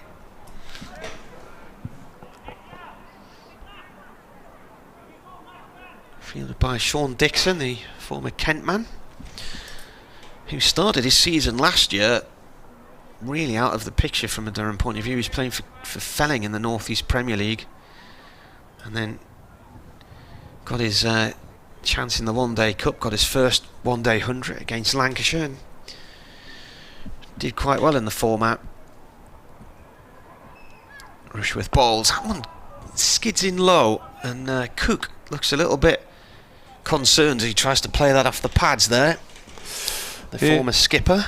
Yeah, Sean Dixon was Durham's last man standing in the final, wasn't he? Yeah. 84 not out. Yeah. But him and Cameron Bancroft tried to keep them going, didn't they? But it's the Bancroft dismissal that was the key moment of that match. Was it the hook down a long leg, wasn't it, in the catch? Rushworth bowls, fended off the legs this time by Crook, beats the fielder at mid wicket. Travaskis fields it eventually, just beyond. 1 run. 110 for 4 here on the BBC.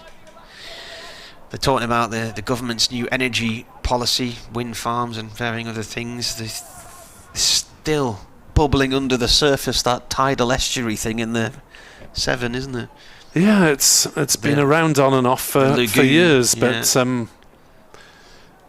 here we go with the radio update coming up fairly shortly, so I'll take over for the time being as Rushworth bowls and Ingram defends on the offside.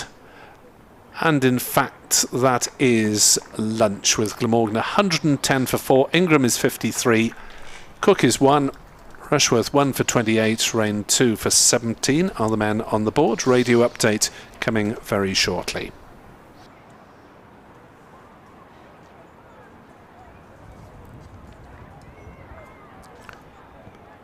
Glamorgan 110 for 4 at lunch, so Durham with a marginal advantage, having asked Glamorgan to bat, but Colin Ingram, in only his second championship game in 5 years, is still there. He's on 53 not out. David Lloyd made 28 after Andrew Salter was dismissed early for 1. Sam North East 24 on debut, but he fell a leg before to Chris Rushworth. Just before lunch, Kieran Carlson fell quickly to Ben Rain, the second wicket for the Durham seamer. So Glamorgan at lunch have some work to do. They're 110 for 4.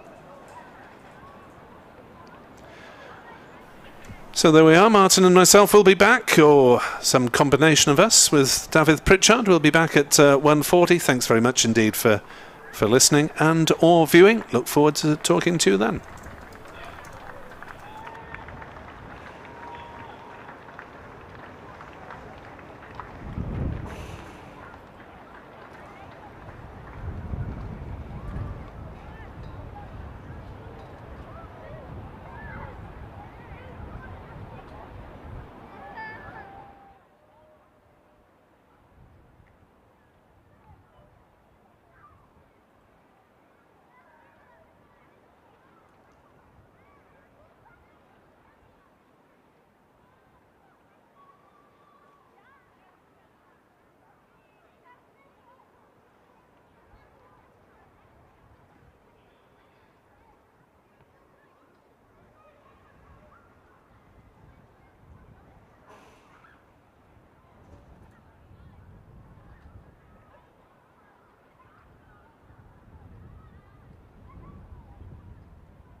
Once again, we're delighted to welcome staff and pupils from Gladstone Road Primary School who are going to be playing some softball cricket on the outfield to entertain us during the lunch interval. And a reminder, ladies and gentlemen, that you're also very welcome to go out to look at the pitch if you're going to be venturing out onto the outfield, though we kindly ask you not to walk across the square or the wickets around. I've got some lunchtime scores, first of all, from the other games on day 1 of the County Championship season. First of all, the Bowl, where Somerset won the toss, elected to bat first against Hampshire at lunch. Somerset are 61 for 5. It's lunch at Edgbaston, where Surrey won the toss and are batting first against Warwickshire. Surrey currently 117 for 1. At Northampton, there's been a delayed start. They're now at lunch. Gloucestershire, having been put into bat by Northamptonshire, Gloucestershire are 10 for 2 after 12 overs. It's lunch at Hove, where Notts won the toss and elected to bowl. Sussex, though, 101 without loss at lunch. At Chelmsford, Kent won the toss, also elected to bowl. Essex at lunch, Essex at lunch, 86 without loss from 21 overs. At Lords, Middlesex are 96 for 1 against Derbyshire. That's after Derbyshire also elected to bowl first. There's been no play so far today at Grace Road in Leicester, the game between Leicestershire and Worcestershire. They have, though, had a toss, and Worcestershire won the toss. They're going to bat first. That's because play at Leicester is about to start at 1:10 past 1. The official Glamorgan website, www.glamorgancricket.com, contains details of how to purchase tickets for all forthcoming games here at Sophia Gardens this summer.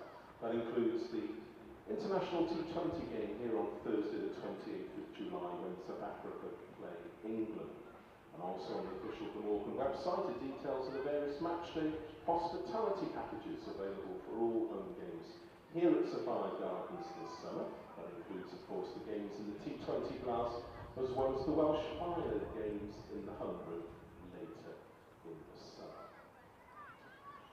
As I'm sure you're aware, 2022 is Michael Hogan's testimonial year, and copies of his excellent brochure are available from reception situated on the ground floor of the Thatcher's Pavilion, and they're available for a donation in the region of £5. You can also obtain your copy of the 2022 Glamorgan Yearbook or a scorecard for this game by visiting reception, as I say, situated on the ground floor of the Thatcher's Pavilion. The Glamorgan Club shop, run by Missouri Sports, is situated opposite Gate 2.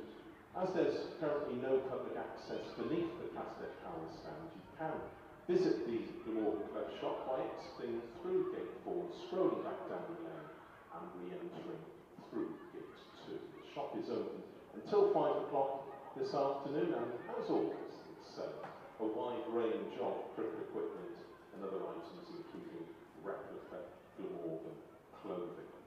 If you're seeking refreshments, food and drink can be purchased using electronic means from the kiosk situated in the concourse area underneath the pavilion seats, as well as the mobile units adjacent to the pavilion. And as far as Glamorgan members are concerned, tea and coffee is available in the Lewis Lounge between 3:30 and 4:30 every afternoon, as well as between 10 and 11 each morning. Drinks and snacks are also available from the vending machines situated at the rear of the indoor school, which is situated on the ground floor of the National Cricket Centre. Finally, a reminder that the CC4 Museum of Welsh Cricket is open today. The museum is situated on the first floor of the National Cricket Centre, and it contains a number of displays celebrating the long and proud heritage of cricket in Wales. And in addition, there's a temporary exhibition in the museum called Cricket is the Game for Me, and Me. The exhibition celebrates the diversity of people playing, watching and supporting cricket. It contains materials submitted by cricket clubs from throughout Wales, as well as a group of local schools.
In contrast, at Chelmsford, Essex 89 for naught against Kent.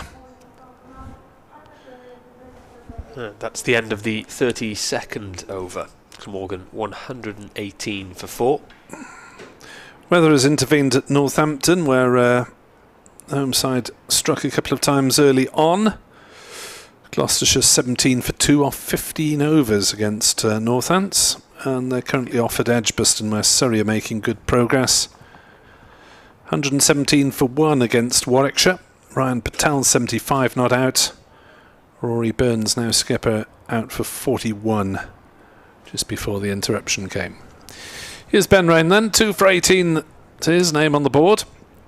Into bowl, and Cook again pushes forward slightly tentatively, and again off a thick angled bat runs down towards third man, and they go through for a single. 119 for 4. Strong looking Surrey batting lineup.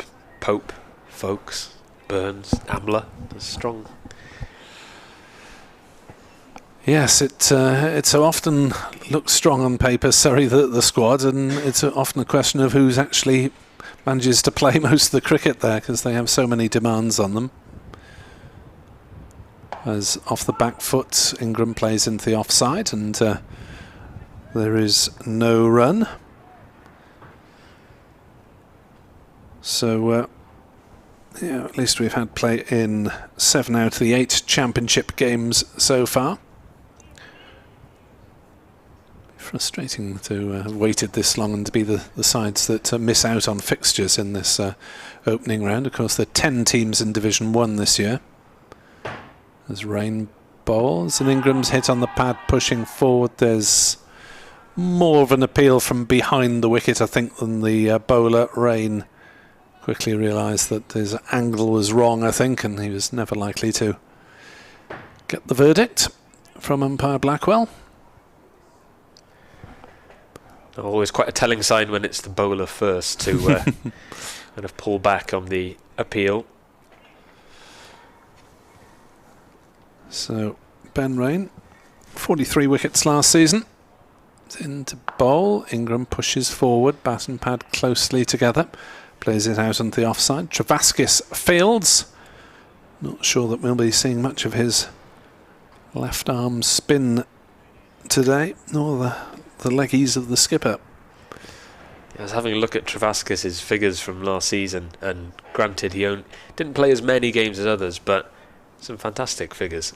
67.5 batting average, albeit with a few not outs. Rain bowls, and on the back foot Ingram plays out into the offside, and there's no run. Travaskis' bowling average 19.55 as well, though albeit only for 9 wickets, but still a good season for him in the stats column, Shirton. Can't beat a few red inkers not out. Hiraeth on Twitter saying disappointing to drop the 2 wickets just before lunch. Indeed it was, from the Glamorgan point of view. Delighted from the Durham point of view as Rain, who got one of them bowls, and that's a huge swing from Colin Ingram, and somehow it misses the edge of the bat and goes through to Ned Eckersley as Ingram wanders down the wicket for a chat with Chris Cook to talk about proceedings. But Ingram is definitely of a mindset where he's going to have a go at anything he thinks is loose. 119 for 4. Yeah, we saw a fair bit of that before lunch, didn't we? Ingram isn't going to die wandering. Some wild swings of his bat before lunch, we saw one there. Of course, this is only his second first-class match since 2017, so his white ball instincts coming to the fore as Coughlin's into Cook, who drives off the back foot, and it goes handsomely to the boundary. Punched away. Muscular forearms from Chris Cook, got good power in that one, despite a relatively short back lift. Rod Young on Twitter querying the selection of Callum Taylor as an extra spinner. He's probably there just as much for his batting as spin bowling. As Coughlin comes into Cook again, who leaves the ball alone outside the off stump. Suggests that an additional seamer in Douthwaite or an informed batter in Cullen might have been a better selection. It was one place between those three. Stephen Moss suggesting why was Selman released with no ready replacement. As Coughlin bowls to Cook, who plays at this one just outside off stump, but it's fielded at point. Well, you'd probably think that Ed Byram, who was signed from Somerset towards the end of last season, will probably be the first choice opener in first class cricket when he's fit again after a minor operation. It's a fair point though, isn't it? It's the opener's in a problematic area for Glamorgan in recent years, as Coughlin's in to Cook, who defends for no run. Yeah, Nick Selman had some good years and didn't sort of quite consistently nail it for long enough, I guess. And although he did very well in the One Day Cup last season, it wasn't enough to change the decision for him to go back to Australia. Coughlin is in, right arm over to Cook, who drives. Ooh. It was a nice looking shot, but it was fielded by Sean Dixon at point. No run. Yeah, it's a tough gig opening in England and Wales, isn't it? Especially at this time of year. When you look in Durham's ranks, you've got Alex Lees, who is a very consistent performer, averaged 39 last season. That was enough to get him an England call-up. So perhaps there's a shortage in general of openers as Coughlin bowls to Cook, who defends for no run. Well, it's not fashionable, and it's probably not as well paid compared to those whose skills lie in the white ball game, where you can potentially earn more money for shorter periods of time, and playing at nicer times of year as well. Yeah, and nicer times of any given match as well. It's a pretty unenviable task taking on the likes of Chris Rushworth and Ben Rain in April, when conditions are a little more suited to the seamers. Rain then starting a new over, 9 overs 2 maidens, 2 for 19. It's bowling to the left-handed Colin Ingram, who throws his bat at a wide one, and it's a good diving stop at cover by Liam Travaskis, who did well to get everything behind that one on a relatively chilly day. Yeah, starting to lose count of these rather cavalier drives from Colin Ingram. Been plenty of them. 2 slips and a gully wait hopefully for the edge as Rain bowls, and Ingram back on his stumps defending this time. So if you want to contact us via Twitter, Dav Pritchard, Nick Webb 2017, or Marty Cricket for Mr. Emerson, who'll be back with us shortly. 123 for 4 here, Glamorgan. As the clouds continue to scud by overhead, there's a bit of blue sky around, plenty of clouds of varying hues. Rain round the wicket to Ingram, watchfully defending up to mid-on, no run. Hopefully the wind will drop a little bit. I think it's due to tomorrow, where the forecast might be a bit more conducive tomorrow and Saturday to spectators rocking up here at Sophia Gardens. I think we've lost the kids now, haven't we? The parties of school children appear to have left the ground. The noise levels have dropped as Ingram drives again furiously and misses. And arms go up in the air. Teapots may be seen among the fielders, wondering how Colin Ingram hasn't edged one of these flourishing drives. Yeah, and with good reason, because for as many kind of eye-catching boundaries as Ingram has hit, there have been a fair few more ear shots from these off drives of his. Rain to Ingram. That's a more considered shot. It's just beaten cover. It's mopped up by mid-off, and they'll dash through for a single, so we'll have a different combat rather than rain to Ingram. That was the first run after lunch for Colin Ingram, despite plenty of attempts to find that boundary on the grandstand side of the ground. Moves under 54. Cook on 14. Faces up the last ball of the over from Ben Rain. Similar field. 2 slips and a gully. 4-5 saving the single. As that's down leg side, and it's run away off something to the boundary. It was off the pad of Chris Cook, but it's 4 to the Glamorgan total, as Rain just straying offline there, and if Cook had got anything on it, it would have run away for 4, and it duly did. 128 for 4. Yes, a welcome boundary for Glamorgan, even if it didn't come off the bat. They've started fairly solidly in this afternoon session. Chris Cook moving on to 14 off 19 balls. Colin Ingram is 54 off 96. And they've coped quite well with this bowling attack of Ben Rain and Paul Coughlin. It'll be Coughlin to continue from the river end. Ingram to face. No change to the field with 2 slips and a gully.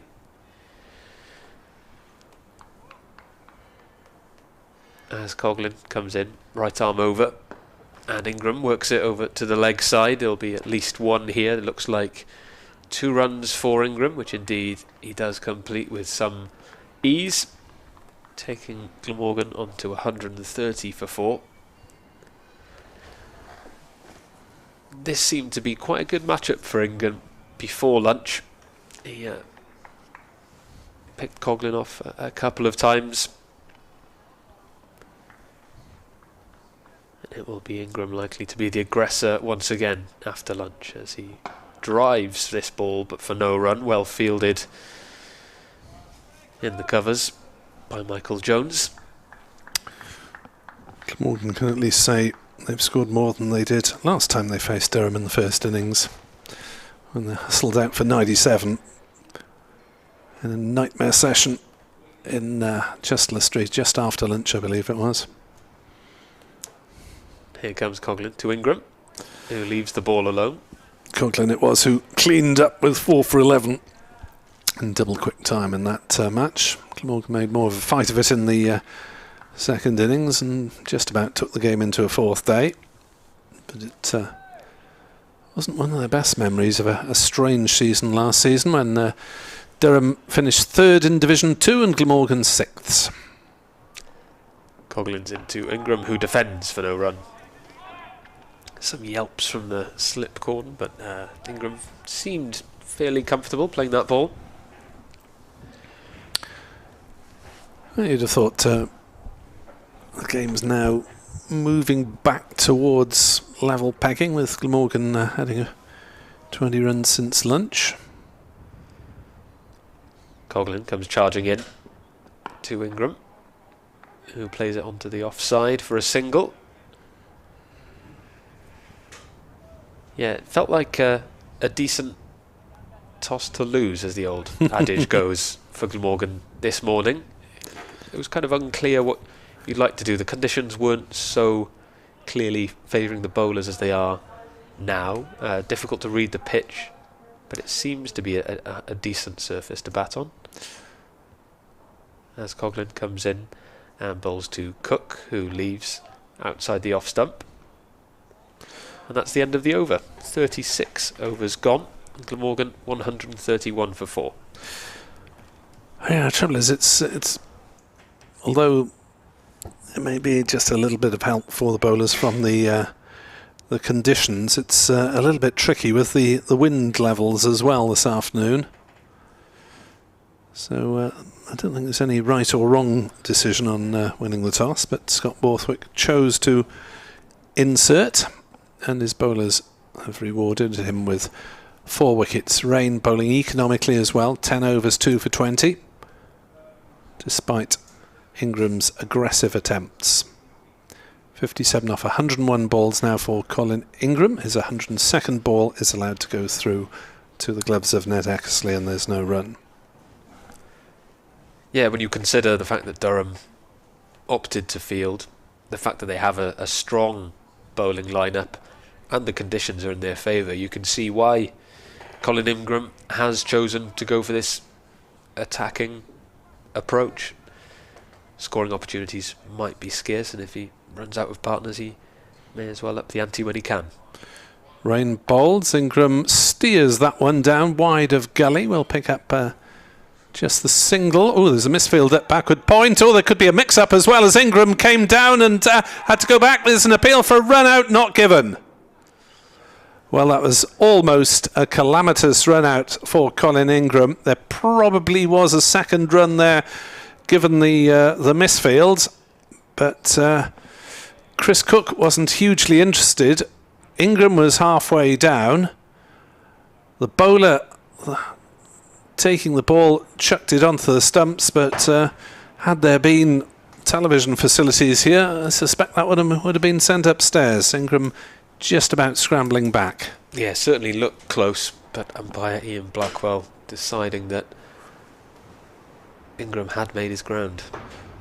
As Cook drives the next ball through the offside, Cover gets a hand to it. This time they will turn and go back for a second run as it's pursued by Rushworth out towards the members' stand away to our left. And Glamorgan move on to 134 for 4 with Cook on to 16.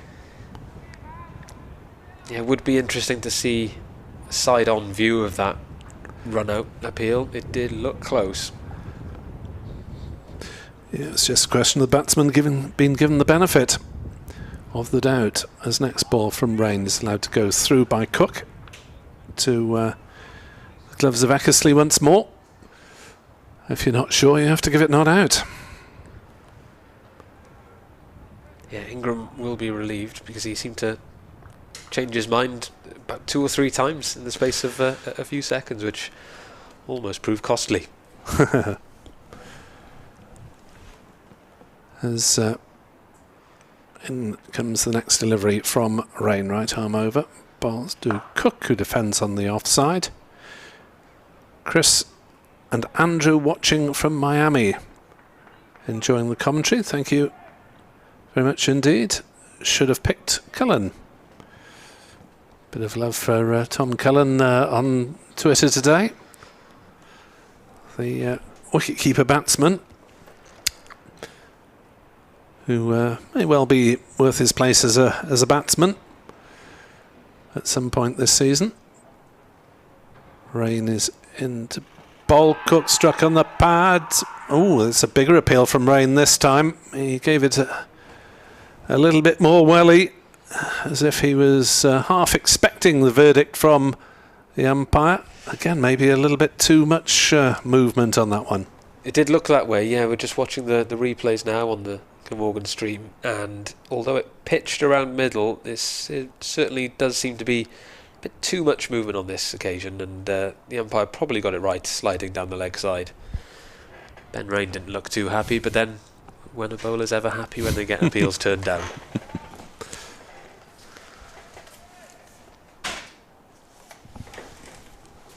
Martin Emerson is back with us, and we'll steer you through the next half hour or so alongside David Pritchard.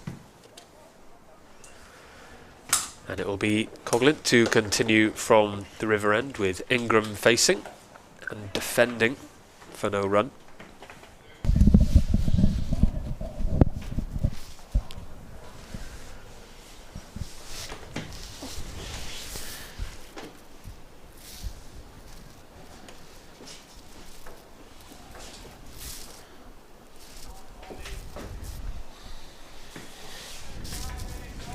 In fact, they managed to pinch a little single there, so Ingram picks up a run, and it will be Cook to face Coughlin from the river end. He's in. Cook drives and edges down to third man, and he'll pick up a single there. Glamorgan moving on to 136 for 4. It's a bit of a chilly day, isn't it? It's been raining quite heavily in Birmingham. and they've been off the field there. They've had a stop-start day in Northampton. As Coughlin comes over the wicket to the left-handed Ingram, who leaves the ball alone outside off stump. It's raining in Augusta as well at the Masters.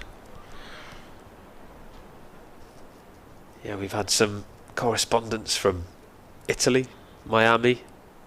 If anyone at the Masters in Augusta is watching or listening, please let us know. Here comes Coughlin to Ingram, who defends for no run. We had a listener get in touch from Cyprus earlier as well. Sounded slightly warmer than it is here.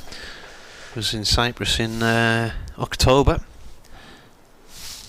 Down towards Paphos, nice area.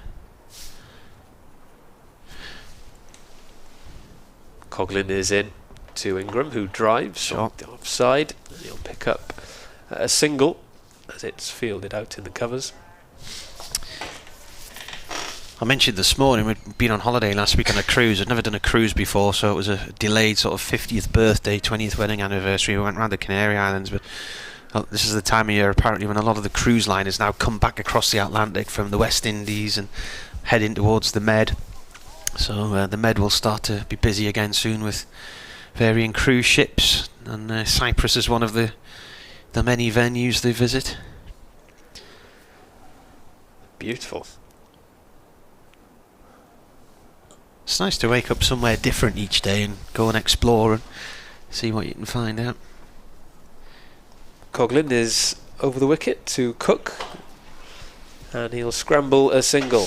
Whether that's off his pad or bat, it was off his pad. A leg by is signalled, and that's the end of the 38th over. Glamorgan 138 for 4, Colin Ingram 60 not out, Chris Cook 17 not out. I'm just wondering with the watching the players and the timing of the ball here, if it's just staying a little bit low on them. Umpires are having a discussion here which may be about floodlights perhaps. I can't tell if it's doesn't look like there's any rain out there at the moment. Yeah, these grey clouds. It's not actually raining at the moment. And I think the floodlights, they certainly were on this morning when I was walking along the river. They appeared to be on. Chris Rushworth returning to the attack. The metronomic bowler who has led the way for Durham for so many years now. Got back into the club in 2010 and has broken records galore since then, and now the players are suddenly racing off because out of nowhere comes a really severe hailstorm. They're sprinting off and we couldn't see. Oh, that cloud looks nasty. So it said this afternoon from about 2 o'clock the chance of showers was 30 to 40% between sort of 2, 3 and 4. That looks to me like hail, and with it being a really windy day, it's coming in sideways. Yeah, and the forecast for rain continues until about 4, doesn't it? Yeah. So the forecast did say light showers, but this was fairly heavy, wasn't it? Compared, the heavy covers coming on now. That's the kind of aeroplane-esque noise you can hear. Looks like the heavy covers are going to blow away with the ground staff hanging on for dear life there. Trying to get in position, the hover covers. The flags on the pavilion roof are at full pelt. I mean, they really are being given some by the rain here, and the hardy spectators down below us and the stand down to our left are racing off to the members' lounge.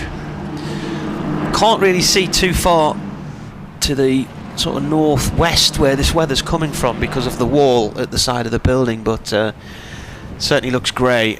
Looks like we have some weather with us for the near future at least. Hopefully they'll be playing again in the next half hour or so, but at the moment 138 for 4, Cook on 17, Ingram on 60, 38 overs gone, so 58 remaining in the day.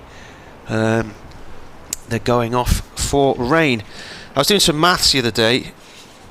I'd been asked to look back through some of my stats. So last, when was it, 2021, Durham lost 728 overs to the weather last year.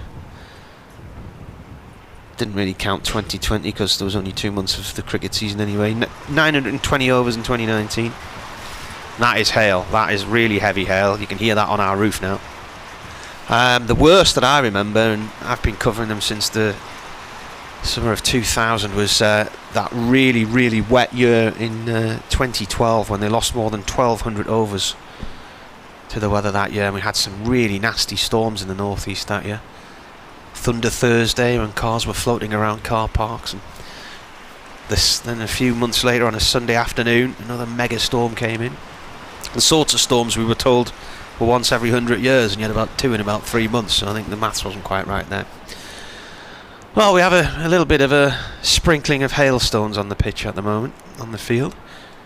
So, have you done an update on scores elsewhere? We have, yeah. Right. And the thing is about the weather here in South Wales recently, we've had hailstorms like this recently as well. The kind of hailstorms which give the ground a kind of covering as if it's been snowing.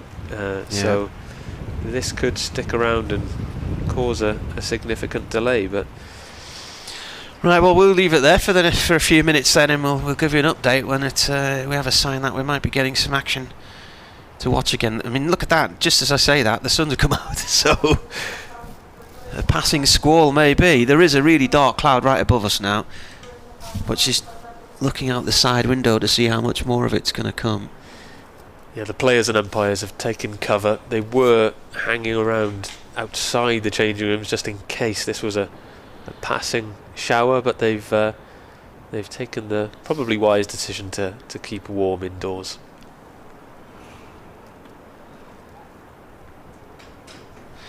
Right, well, what we'll do is we will join you again when we have an update.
Ladies and gentlemen, with the rain and sleet having ceased, we're hoping to be restarting very shortly. The umpires will be assessing conditions in a couple of minutes' time. What I can tell you is that tea has been rescheduled to 4:10,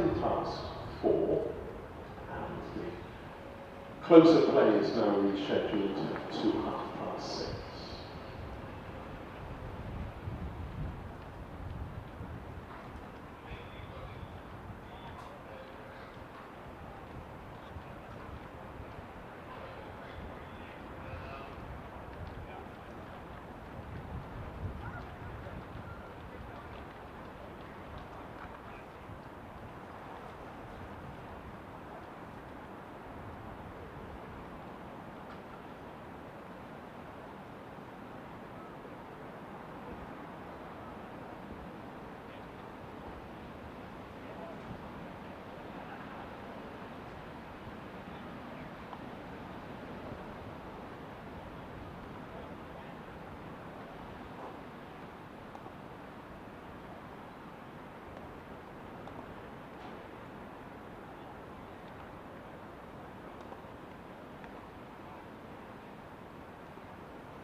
Well, welcome back to Sophia Gardens in Cardiff. The players went off around about 2:15 because of a hailstorm. It is sunny now, and no sooner had the main covers come on than bright sunshine came out. But I think they've been waiting for some pretty nasty looking cloud to pass us by. Just across to the northeast of us, there's another band of weather just drifting around us at the moment.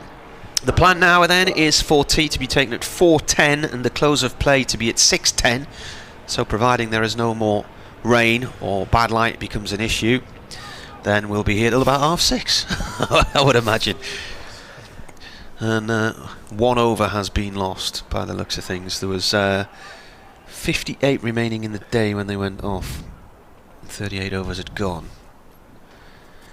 So, Chris Rushworth, were we halfway through the over? No, we're not. We're at the start of a new one. Rushworth from the Cathedral Road end, our end of the ground. He starts with a no ball. Bowling to Cook. And the score moves on to... Have they spotted the no ball? Yes, they have. Eventually, it's gone on the scoreboard. 140 for 4. Yeah, the Glamorgan batsmen were quite keen to get off when the sleet came down earlier, probably in part because Chris Rushworth was at the other end.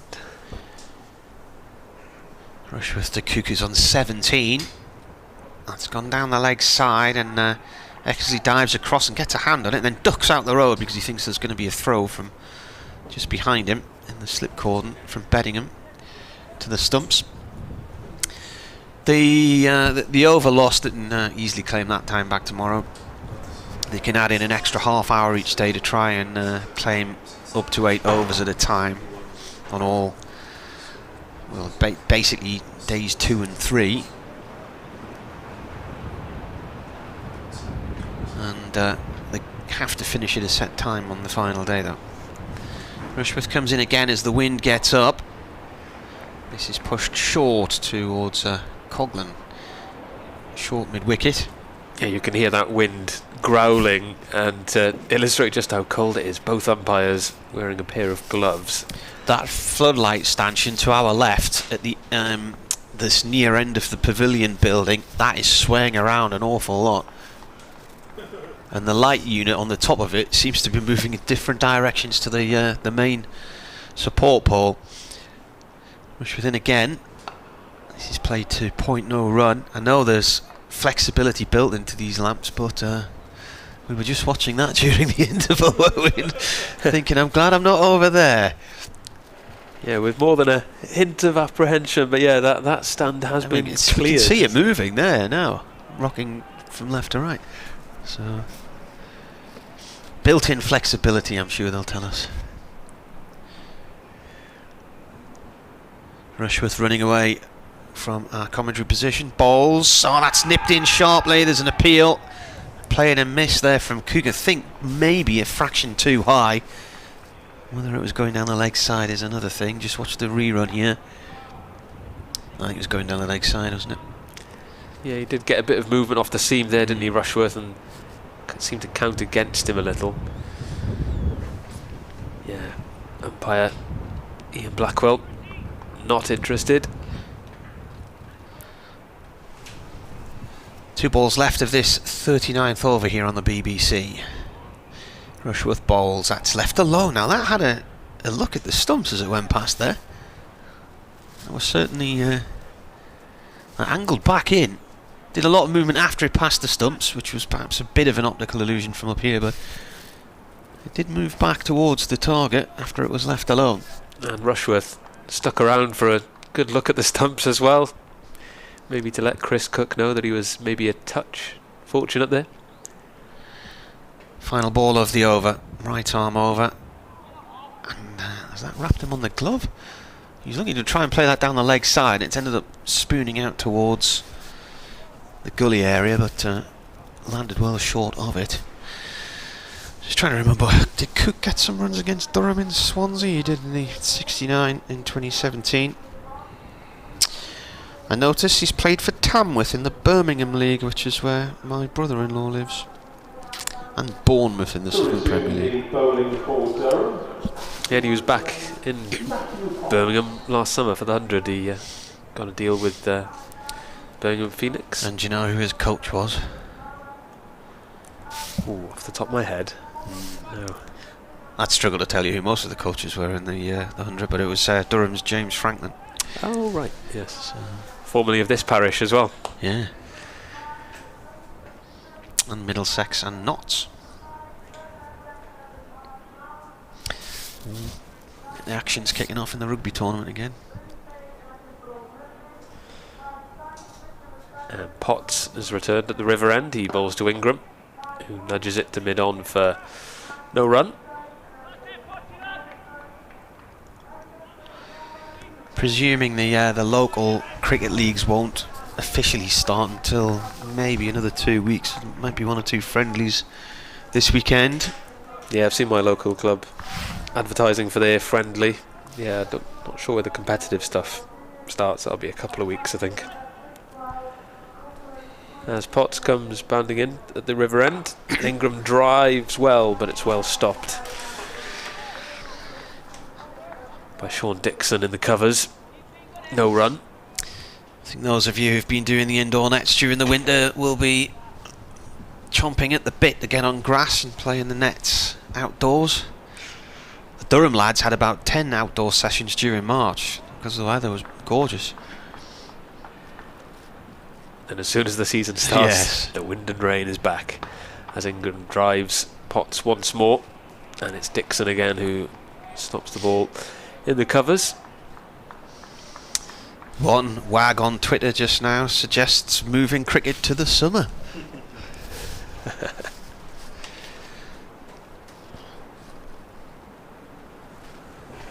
Every year the discussion is that county championships pushed to the margins and they shouldn't be playing as early as they do in April and they shouldn't be playing as late as they do in September, but I can't put my finger on a particular day of the year between April and September and say to you, you're guaranteed that day is going to be a nice day, just by the sheer nature of where we are in the world. As Potts is in to Ingram, who drives once more for a 3rd ball in a row. It's Dixon who he picks out for no run. And the thing is, most counties will want their T20 matches to play in the best time of year, won't they? Because that's when they get the crowds in, that's when they make their money. But, you know, 2 of the last 3 Marches, particularly in the northeast, have been the best on record. Sunniest, driest. So you could have probably played the entire month of March and not lost much time at all. As Potts is in again and Ingram drives, and once more it's fielded. Other than obviously light on an evening, but can't really think we had maybe 1 or 2 frosts in March. It was clear skies a lot of the time, so colder mornings. But I mean, a few years ago, I remember my wife's birthday, 21st of April, we were in Edinburgh and got sunburnt, and then 3 days later had a family barbecue in County Durham at Hamsterley Forest and it was snowing, so you just can't tell. Potts is in and Ingram defends to end the over. That's a maiden. Morgan 140 for 4. I look back over the years I've covered Durham, they've always played in September and in April. The earliest start I can remember was the 3rd of April, about 3 or 4 years ago maybe. Last year it was the 8th, this year it's the 7th. I mean, 2019 had a decent start of the season, but come May was just appalling. It was so wet and horrible, and every away game Durham had in the One Day Cup was badly affected by the weather. 2 were totally washed out.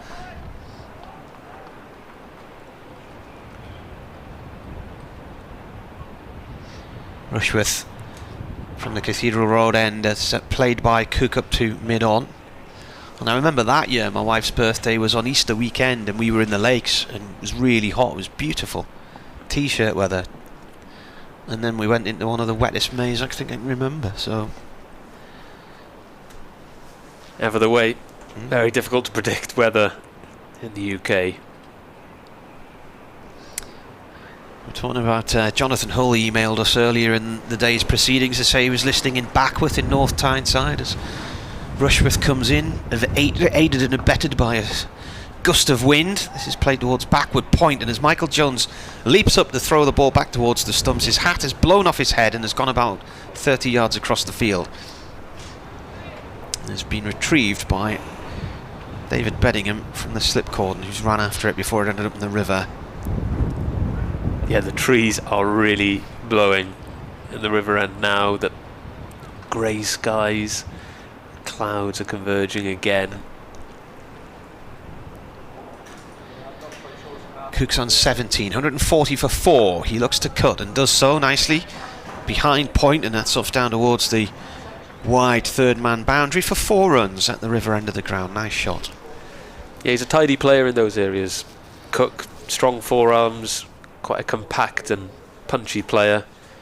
And he just used the pace well to guide it down between point and third man. And after a decent start from Rushworth, that just alleviates what pressure there may have been building from a Glamorgan point of view. And it's been a very decent afternoon session so far for Glamorgan.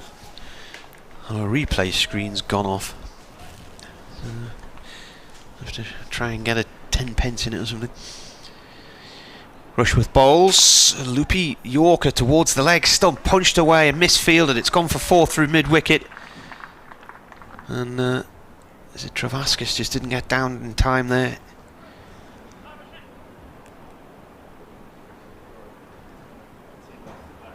Yeah, Rushworth has pitched a few up, tried a couple of Yorkers today, and they have been picked off a few times. Lloyd did it at the start of the innings, and Cook managed to just flick that off his feet. Ended up a half volley, which he dispatched effectively through mid-on for a nice looking boundary. Cook's on 25, Rushworth bowls, and there's another 4. That's 3 4s in the over. He's just cut this one wide of the slip cordon, and down for 4 more. 12 runs in 3 deliveries. And the 150 comes up for Glamorgan as well. 152 for 4, 40.5 overs. Yeah, Chris Cook just finding his rhythm now. He's very steady at the start of this session, very watchful, especially from Rushworth's first over, which was very accurate, but he just erred a little in this over, giving him width on 2 occasions and that half volley in between. So a productive over for Glamorgan. Here's the last ball from it. Cook on 29 now, pushes towards point and it's stopped. So 152 for 4. Ingram has 60. These two came together when the score was 108. So they've moved along nicely. But on 44 so far. Jonathan Hull, yeah, we were talking about Backworth Cricket Ground. I said it was in the old colliery, and he said, yeah, it's still there. He said, I usually play on a Sunday in the friendly team and midweek games, hoping to be back playing soon. I got involved with the club when I moved to the area in 2020, after being a long-time member of Gateshead Fell, where I still retain a social membership. Gateshead Fell is the club of Graham Onions, and that was where Marcus North, the Durham director of cricket, first started playing his league cricket in the northeast of England before going on to play for Australia. And at 2 minutes to 3, I shall bid you farewell for a while and go and do an update for Radio Newcastle. Meanwhile, it'll be pots to continue from the river end with Colin Ingram on strike. And he nudges it to the offside for a single. Moving Glamorgan on to 153 for 4. That'll bring Chris Cook back on strike. Cook, after hitting Chris Rushworth for 3 boundaries in the previous over, he's on 29 not out. And I'm rejoined by Nick Webb. Thank you, Dav. Some leagues starting on the 23rd, most on the 30th, I get the impression. As Potts bowls to Cook, who defends onto the leg side for no run.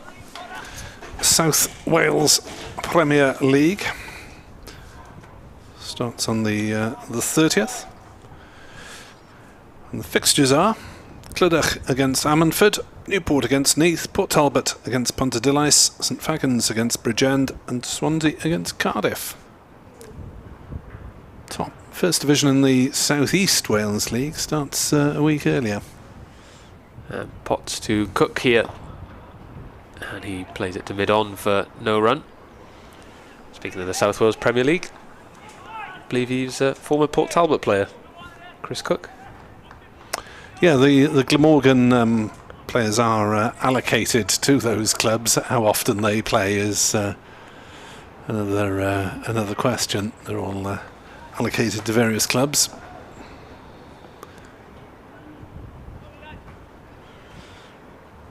Here comes Potts round the wicket. Cook defends it again onto the leg side for no run.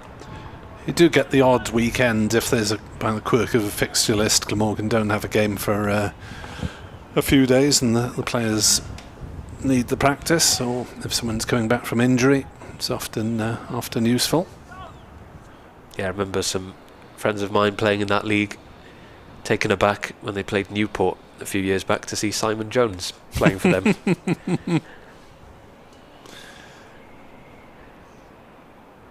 And here's another quick Potts to Cook, who defends. Ball squirts out to the offside for no run.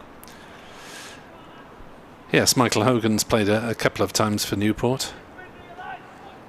Of course, some chaos batting in the middle order with 80-odd not out very quickly indeed, in one league match, I believe. And here comes Matty Potts to Cook. Drives this time, but it's well fielded at point, stopping what looked to be a ball that would have raced away to the boundary. That's the end of the over. Glamorgan 153 for 4, Cook on 29, Ingram on 61. Yeah, see, there were one or two friendlies around last weekend among local clubs in this part of the world. A few more kicking back into life next weekend, and congratulations to the clubs involved in a fundraising effort, walking through the valleys for young cricketers to improve various facilities, which was spearheaded by Michael Cann, a former Glamorgan player, now the president of Cardiff. Also involved Pontypridd, Hopkinstown, Abercynon and Machen, in which various teams of players walked from Cardiff to Brecon, and Matthew Maynard not only set them off here from Sophia Gardens, but he actually turned up to do the walk on the third day as well, once his Glamorgan commitments were over. That's great effort. That was very pleasing. Thank you, Matthew. Speaking of the local leagues, had a few more messages. As Chris Rushworth runs away and bowls to Ingram, strikes him on the pad, half-hearted appeal for LBW. Yeah, wondering if there was an inside edge there for the abortive nature of that appeal. It was very just a passing kind of yelp from the slip Gordon and the wicketkeeper Eckersley. Ooh, wind's getting up a bit, isn't it? Rushworth in sunlight, bizarrely, bowls outside off stump. Ingram leaves, it goes through slightly lowish to Ned Eckersley, and the sky away to our left is almost as black as coal at the moment over Coughlin Mountain. I can just about see Coughlin Mountain, but it is incredibly dark. Skies away to our left, and if there's rain in that, then that could see us off for some while.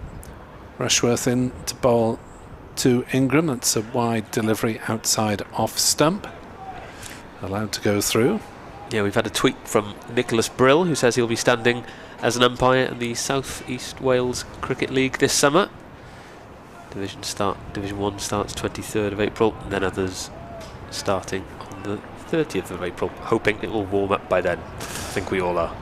Right, so Rushworth is in to bowl, and that's turned him around. It's lobbed out on the offside, and it's fallen just short of pointers. Ingram didn't know much about that.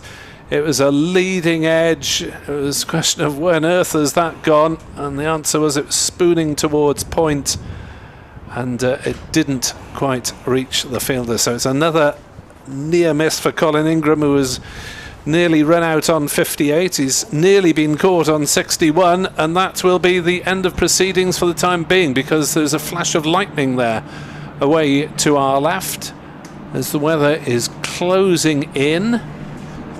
Is it actually raining as yet? The players are heading for the dressing rooms anyway, because it's about to chuck it down, even if it hasn't quite started yet. I think it is raining now. Yeah, that flash of lightning was quite a jolt, and now, yeah, the rain is coming down, so the players are making their way off the field once again. A third interruption of the day. Glamorgan 153 for 4 in the 43rd over, and the rain is getting really heavy now as the heavy covers make their way, and the ground staff do their best to cover the playing surface, and the fans scuttle off in their raincoats and umbrellas. Yeah, they're taking cover underneath that small stand at the River Taff end, and underneath the pavilion as well, because two of the sides of the ground are not open at the moment because the building work continuing. And in front of us we've got the hover cover on, and the pipes being laid out to either side as an extension. It's 153 for 4. Colin Ingram is 61 not out. Chris Cook is 29 not out. And it is raining quite heavily with flashes of lightning in the distance. Now this may not last for too long, and this is a fast drying ground, but I think they may have to roll out the tarpaulins either side of the main cover at the moment. It looks as though that procedure's about to start to cover the rest of the square. The pitch for this game is towards the grandstand side, and you hear the wind blasting on our effects microphone downstairs. We've had 42.4 overs bowled. We've lost so far just 1 over because of that half-hour interruption. Durham winning the toss, putting Glamorgan in. Glamorgan have lost. Andrew Salter bowled by Matty Potts for 1. David Lloyd caught it slipped by David Beddingham off Ben Rain for 28. Sam Northeast leg before to Chris Rushworth for 24. And Kieran Carlson bowled by Ben Rain for 1. It was 110 for 4 at lunch. It's now 153 for 4. And, well, the rain doesn't seem to have lasted hugely long. This was as similar to yesterday's weather in the Welsh capital, but with a bit of lightning around, the umpires may be concerned about that. There are the sky away towards Coughlin is probably slightly darker than is given the impression for those of you watching the video stream. The flags are certainly fluttering out sideways, and, well, the ground staff have not opted to roll the tarpaulins out either side of the main cover, but it's blowing a bit of a hoolie out there, Dav. Yeah, and the rumble of thunder just makes the prospect of play even more remote for the time being. We were forecast rain around this time since this morning, so we were expecting light showers as they were described this morning, but it's been a bit heavier than that, and the thunder and lightning is less than encouraging. Yeah, let's have a look around, perhaps around the ground at some of the other scores. Looking in Division 2, Middlesex are going well against Derbyshire. Josh DeCaris, son of Michael Atherton, opening the batting for Middlesex, is 69 not out. Tell you, he'll have to go a while before he's not son of Michael Atherton, won't he? How many test matches would he need to become, you know, this is Mike Atherton. By the way, he's Josh DeCaris' dad. Yes, some time to go until then. Yeah, but I think he broke into the Middlesex first team at the end of last season, didn't he? And Steve Eskenazi is going well on 78 not out, with Middlesex 169 for 1. Sussex are batting against Nottinghamshire. Sussex are 160 for 3. Ali Orr and Tom Clark, the batters at the crease at the moment. Orr on 64, Clark on 17. Patterson, White and Hutton with the wickets for Notts. And the other game to see some action in Division 2 is this game at Cardiff. Glamorgan 153 for 4 against Durham, with Leicestershire and Worcestershire yet to bowl a single ball because of rain. Yeah, it's not the fastest drying ground at Gracewell Road, despite the improvements off the field, unfortunately. In Division 1, the reigning champions Warwickshire are in action at Edgbaston against Surrey. Surrey are batting and they're 117 for 2. Their openers, Rory Burns and Ryan Patel, scoring all the runs so far with 41 and 75 respectively. Hashim Amla and Ollie Pope are at the crease, neither yet to score. Essex are going well against Kent, they're 130 without loss. Nick Brown and Alistair Cook doing the damage. Brown 65, Cook 51. It's a bit of a uncertain start from Somerset. They're 144 for 6 against Hampshire. James Hildreth holding that innings together. He's unbeaten on 75. Mohammed Abbas with 2 wickets, and then 1 each for Barker, Abbott, Holland and Fuller. And then over to a game affected by rain. That's Northamptonshire against Gloucestershire. They've only managed 18.3 overs so far. Gloucestershire batting are 35 for 3. Bracey and Hammond, the batters at the crease. Well, it's a bit of an indecisive picture here at Sophia Gardens, isn't it, at the moment, with the players off the field. Just the main covering the wicket itself. The tarpaulins aren't out. Several ground staff out in the middle, but it looks like we are going to have a substantial break in play. So I think we'll leave you there on the commentary from BBC Sport Online with Dav Pritchard, Martin Emerson, myself, Nick Webb. Send us your thoughts on the play so far on Twitter, NickWebb2017, Dav Pritchard or Marty Cricket for Mr. Emerson. And we'll be back with you as soon as there is something definitive to tell you. 153 for 4 are Glamorgan, Cook 29, Ingram 61, rain stopped play.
ladies and gentlemen, I have news from the umpires.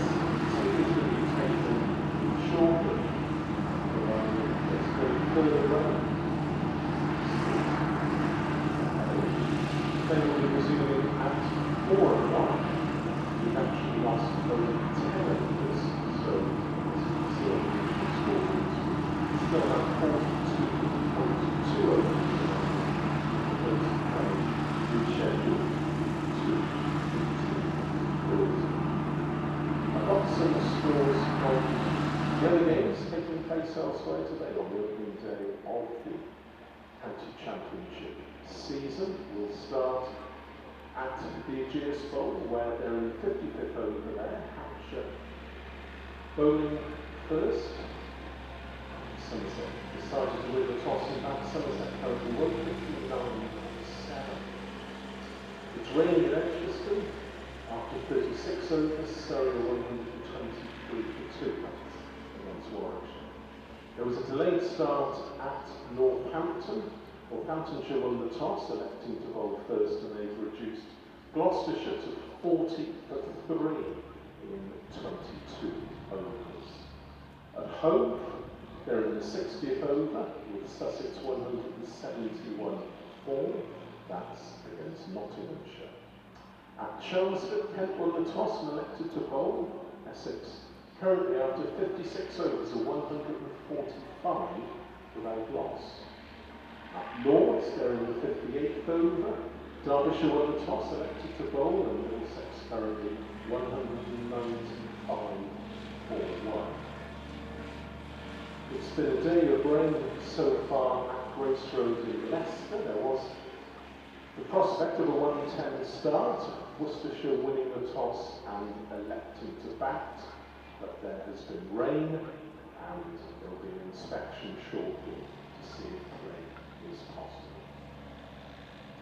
Once again, a reminder that the official Glamorgan website, www.glamorgancricket.com, contains details of how to purchase tickets for all forthcoming matches here at Sophia Gardens this summer. That includes the International T20 game here on the 28th of July when South Africa will be meeting England. And also on the official Glamorgan website are details of the various match day hospitality packages available for all games here this summer at Sophia Gardens. That of course includes those in the T20 blast as well as the Welsh Fire games later this summer in the 100. A reminder that you can purchase a copy of the 2022 Glamorgan yearbook or one of Michael Hogan's testimonial brochures. Both of those items available for purchase via electronic means from reception situated on the ground floor of the Thatcher's Pavilion. Copies of the yearbook are also available for purchase from the Glamorgan Club shop, which is run by Missouri Sports and situated opposite Gate 2. Now, as there's currently no public access beneath the Castell stand, you can access the club shop by exiting through Gate 4, strolling back down the lane and re-entering through Gate 2. The shop is open until 5 o'clock this evening and, as always, selling a wide range of cricket equipment and other items, including replica Glamorgan shirts. As far as refreshments are concerned, food and drink can be purchased using electronic means from the kiosk situated in the concourse area underneath the pavilion seats. There's also a mobile unit adjacent to the pavilion. Now, a reminder to Glamorgan members that tea and coffee is available in the Lewis Lounge until 4:30 this afternoon, and it's also available between 10 and 11 each morning. And drinks and snacks can also be purchased from the vending machines situated at the rear of the indoor school, which is situated on the ground floor of the National Cricket Centre. We had a moment of reflection at the start of play this morning. When play resumes at 4 o'clock, there will be an opportunity for us all to come together to remember the Glamorgan former players and also members and supporters who sadly have lost their lives during the pandemic. We would also like to take this opportunity to say that cricket across England and Wales must be a game where every individual is treated fairly, with respect, and can enjoy a safe, positive atmosphere, whether they are watching, playing, volunteering, or working in the game. We all, as the cricket family, have a role to play in this, and if you see or experience inappropriate behaviour or discrimination, please know that you can call it out and report it safely and in confidence to a steward. Cricket is a game for everyone, and thank you for joining us in raising the game.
A reminder that play will be resuming at 4 o'clock and that we have 42.4 overs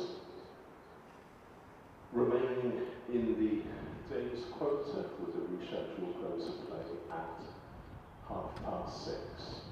And shortly, in front of the pavilion, the players and officials will be taking part in a short moment of silence to remember deceased members and former Glamorgan players.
Ladies and gentlemen, before we commence the final session, please join with the players in a short moment of silence as we remember the former Glamorgan players as well as our members and supporters who have sadly passed away during the pandemic.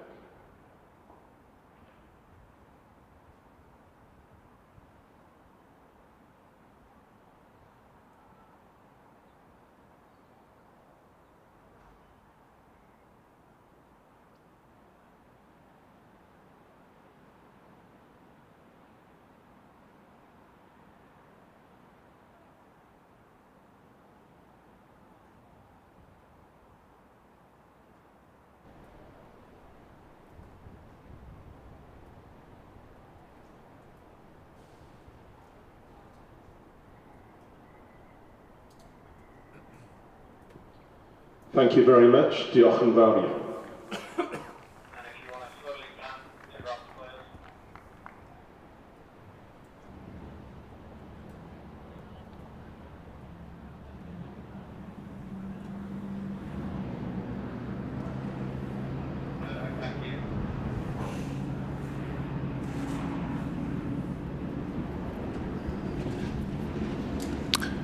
Good afternoon and welcome back to Sophia Gardens for the final session of today's play.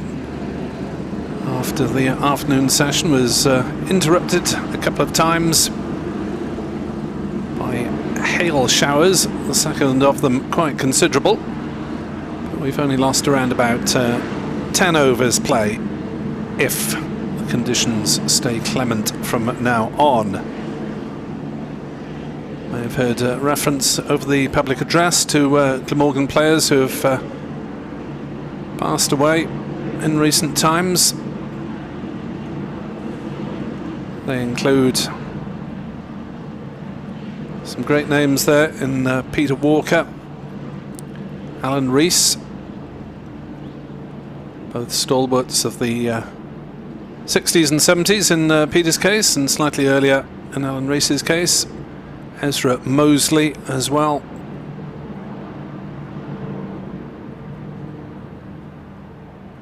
Glamorgan overseas player. Sadly passed away in the West Indies. Update for BBC Radio Wales listeners fairly shortly as we resume play with Glamorgan on 153 for 4. Colin Ingram 61 not out. Chris Cook 29 not out. Ingram having chipped one just wide of gully in the moments before play was called off. for that latest rainstorm, which also included a bit of lightning, quite possibly thunder for good measure.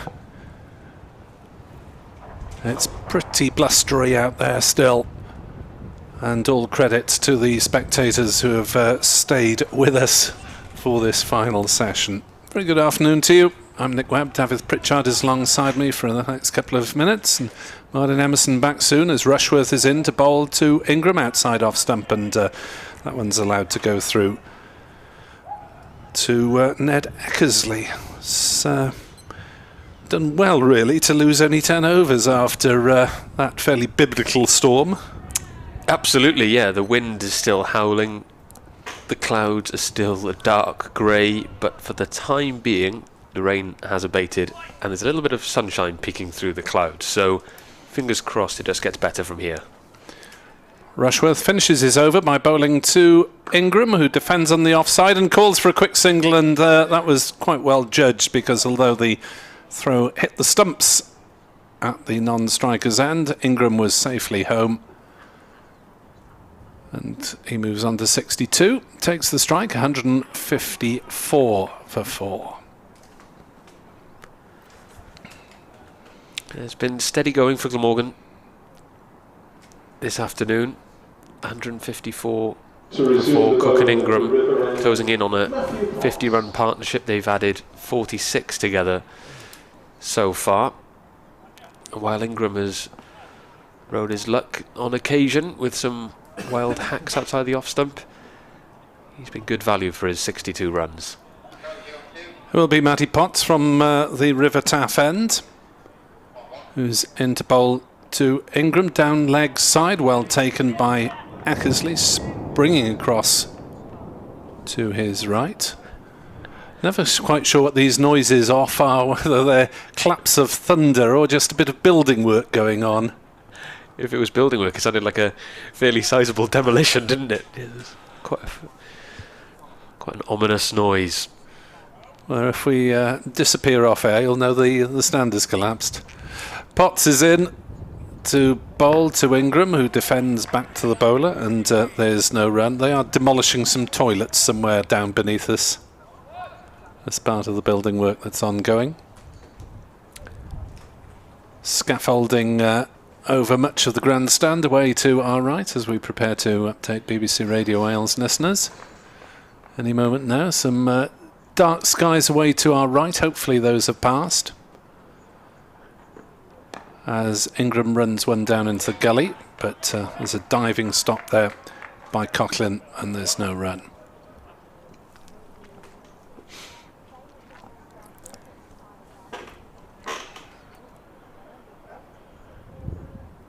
Glamorgan 154 for 4. Colin Ingram is there on 62 not out in only his second first-class game in 5 years for the South African. Chris Cook, the former captain, 29 not out, struck some nice boundaries in the afternoon session between the heavy showers. We've had hail, we've had lightning. Remarkable, really, that they're back on. 2 wickets for Ben Rain.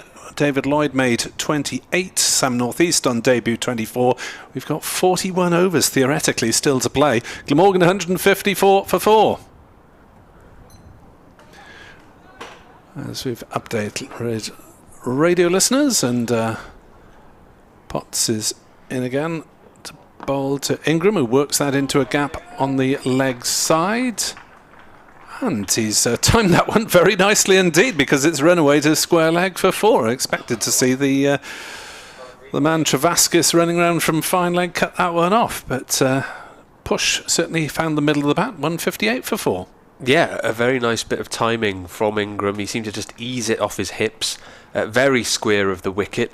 I guess it worked in his favour that there wasn't a conventional square leg in play, and it just rolled away seemingly harmlessly, but then at a fair pace. So yeah, 4 more runs to Colin Ingram, taking his total to 66, and Glamorgan 158 for 4, while a couple of players look to be in the bowels of the stand trying to fish the ball, and they've managed to do so. So a little delay there as they found the ball, but they're good to continue now.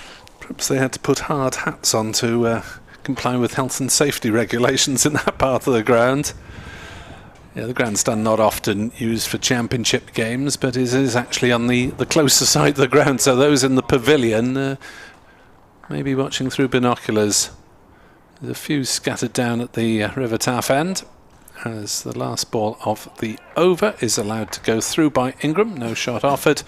66 to Ingram, 29 to Cook, who I don't think has faced since the resumption. It's 158 for 4. Yeah, this pitch, different to the one that Glamorgan used for their game against Cardiff MCCU, the students, last week. And it's a fair old distance between the two strips. You could fit about 10 pitches between them.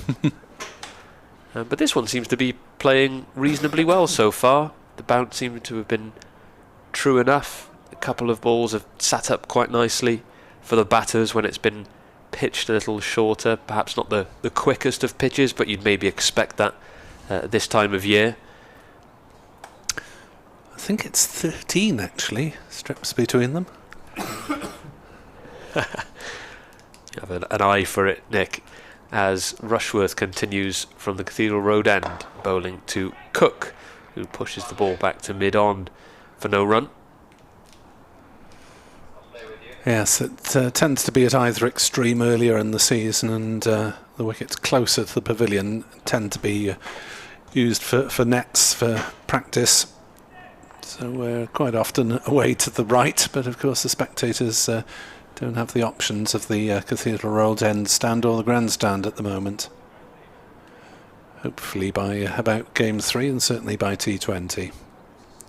Rushworth makes a couple of adjustments to his field, and now he's in to Cook, who defends.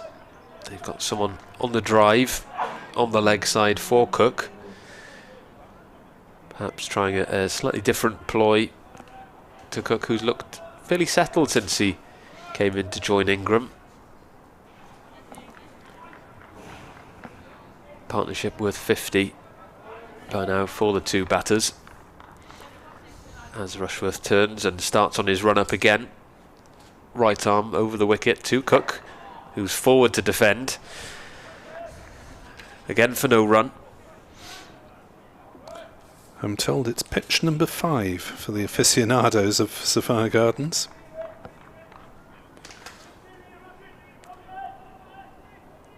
Yes, must be starting from the grandstand side. They've got net wickets on that side as well. As Rushworth runs in once more, just back of a length, and Cook chops it towards point for no run. Yeah, Cook has looked dangerous whenever there's been a bit of width and the ball's been slightly short, wide of the off stump. He dispatched Rushworth for 2 boundaries in that area before tea. Earlier Nigel Harris tweeted it was bizarre to see the second stoppage for hail and rain when they've had only sun with a very strong wind only 8 miles away in Barbados. As Rushworth is in, and Cook just nudges that defensively. Rod Young offers how they're in short sleeves when footballers are wearing gloves in the summer is beyond me. Yeah, certainly the bowlers have operated in just short sleeve shirts. Fielders a little bit more wrapped up. Yeah, Rushworth made of tough stuff. The veteran bowler runs in his short sleeves to Cook, who looks to guide the ball just behind point, but the ball is fielded for no run. And Glamorgan stay on 158 for 4, and that's at the end of the 45th over. Ray Thomas informs us that they've had hailstorms in Bath as well as here. And Edward Cooper kindly sent me a shot from the Lewis Lounge where the members started queuing for tea fairly early, I believe. We've been refreshed and fed as well, thankfully. So nothing to complain about in the media box. 158 for 4 then. Chris Cook 29. Colin Ingram 66. 40 overs left. That's a good 2.5 hours. 6:40, 6:45 finish maybe. As Potts runs in and bowls, and Ingram plays gently out on the offside. Looks as though the batsmen are trying to reset. We had those fairly adventurous swishes from Ingram in the afternoon, but he's getting his head down at the moment. Yeah, none of the expansive swings of the bat that we saw earlier today from him so far in this session. Next delivery is guided by Ingram, slightly edgily but safely down between slips and gully, and it's run away to the boundary for 4 runs, taking Colin Ingram on to 70 and the total on to 162 for 4 here on BBC Sport Online. Yeah, those 40 overs remaining do look a little optimistic, not just because of the weather, but just in terms of over rates as well, because Durham have only used their seamers today. Usually if you'd be using your spinners, you could get you through your overs a little quicker, but we've not seen Borthwick or Travaskis today, and it doesn't feel like the kind of conditions conducive for spin at this stage.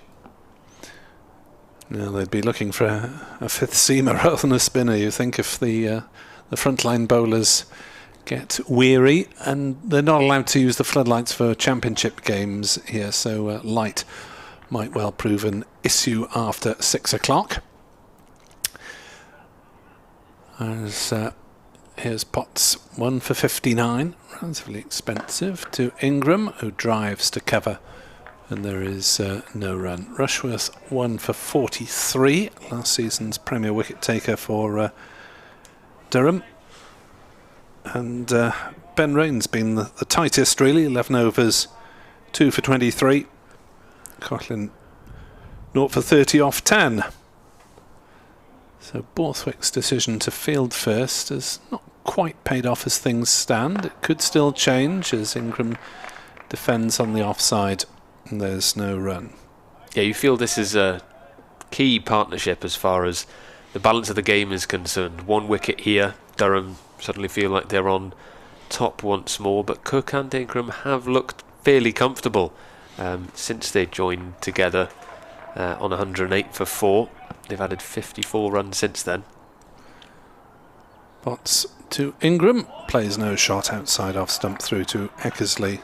They're finally underway at Leicester, where Worcestershire are just starting their innings, batting first. Middlesex 209 for 2 at tea against Derbyshire, with a century for Stevie Eskenazi, and Josh Decker is out for 80 there. Sussex against Notts. Notts, many people's favourites for this division. Sussex rather strife-ridden. Outside off stump again from Potts, allowed to go through by Ingram. Sussex, though, have made a decent enough start. They had a century partnership for the first wicket between Ali Orr and Tom Haynes, who both got 50s, and 190 for 4 against Notts, who are Glamorgan's opponents next week. Yes, and Notts will have Stuart Broad back available for them for that match. And as we mentioned earlier, Glamorgan will have Marnus Labuschagne. That could be quite interesting. Mr. Emerson, who arrives back with us, points to the weather away to our left and suggests that it is not entirely clement. So we may be in for another downpour, possibly. As Rushworth is in to bowl, and there's an indecisive prod from Cook on that occasion, and Rushworth thought he might be in business for a moment. I only come in to tell you about the weather. I have to do an update for Tees in about 15 minutes, but it's got really dark just to the northwest of us, and that's where the weather's drifting in from, and it looks like it's raining rather heavily again. This is going to be one of those days, I'm afraid. Rushworth in to bowl to Cook, who works it off his legs down towards backward square. They run 1 and they decide that that is all that is to be had. Well, Chris Cook is one of the quicker men between the wickets, despite being relatively senior in years. He's 35, Ingram 36, 163 for 4. Ingram on 70 on strike. 1 boundary since the resumption, nicely timed. Rushworth into Ingram again, who pushes indecisively at that, and Ingram's having to work at this innings, isn't he? Yeah. I think he's batted really well, especially in the conditions with the pitches staying low at times. It's been really, really blustery. Although, having said that, the wind has just dropped slightly now. I don't know if that's because of the pressure that's coming with the big bank of cloud that's just about to arrive. Here's Rushworth around the wickets to Ingram, still 2 slips. Ingram defends on the offside. It's not really great for either batters or bowlers, is it? Because the batters have to reset every time they go on and off, and the bowlers don't get in much of a rhythm, and they've got the wind blasting the ball sideways as well. Yeah. Michael Hogan was telling us about the delights of the pre-seasons at Bristol as Rushworth is in to bowl, and that's a nice drive from Ingram, but he's found the man on the point boundary. It'll just be a single, 164 for 4, where Hogan thought he'd better get used to April conditions and offered to have a spell bowling into the wind, and quickly wished that he hadn't. Surely the floodlights are going to come on in a moment. Oh, that they were allowed to. Oh, they're not, are they not? Address your thoughts to Cardiff City Council. All right. Only a limited number of days per year. As Rushworth bowls to Cook, who defends on the offside.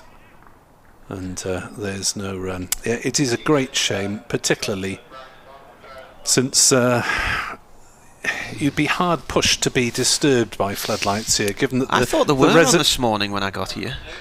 They're allowed on for a bit of groundwork or something like that. The the nearest houses are some way away. There's a hockey pitch and some netball courts and so on, and the back of a couple of pubs.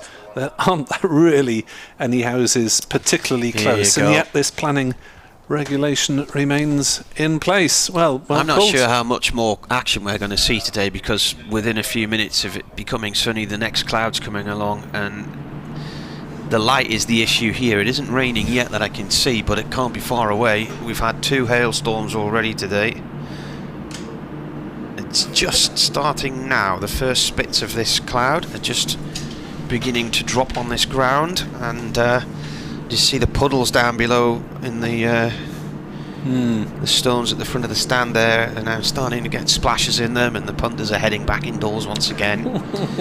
Welcome to the English summer. The Welsh summer. Yeah. No better than the English the Welsh one. summer. The British summer, that's what I meant to say. No better than the English one. You can see above us now all of the rain starting to just spill off the edge of the clouds, can't you?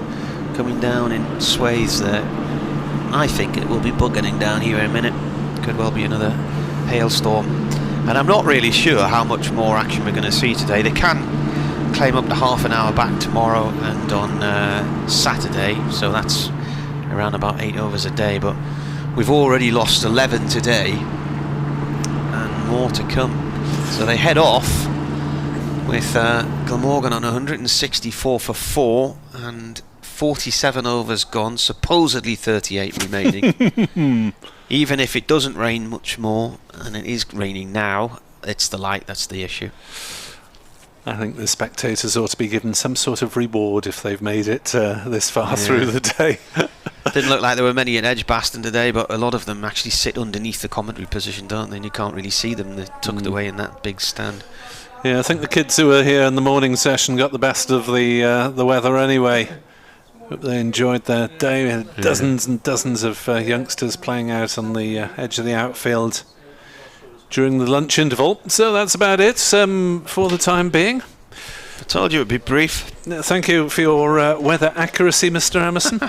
We'll be back on BBC Sport Online and on the Glamorgan website as and when anything further transpires. Glamorgan 164 for 4. Chris Cook is on 30, Colin Ingram is on 71, Ben Rain has 2 wickets, Matty Potts and Chris Rushworth have 1 apiece. It is, once again, weather stopped play. Cheerio. See you in a bit.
And I'm afraid the bad news here from Sophia Gardens for those of you listening on the BBC stream or watching on the Glamorgan stream is that conditions are such there will be no further play. The hailstorms have left it so that they can't dry it up on time.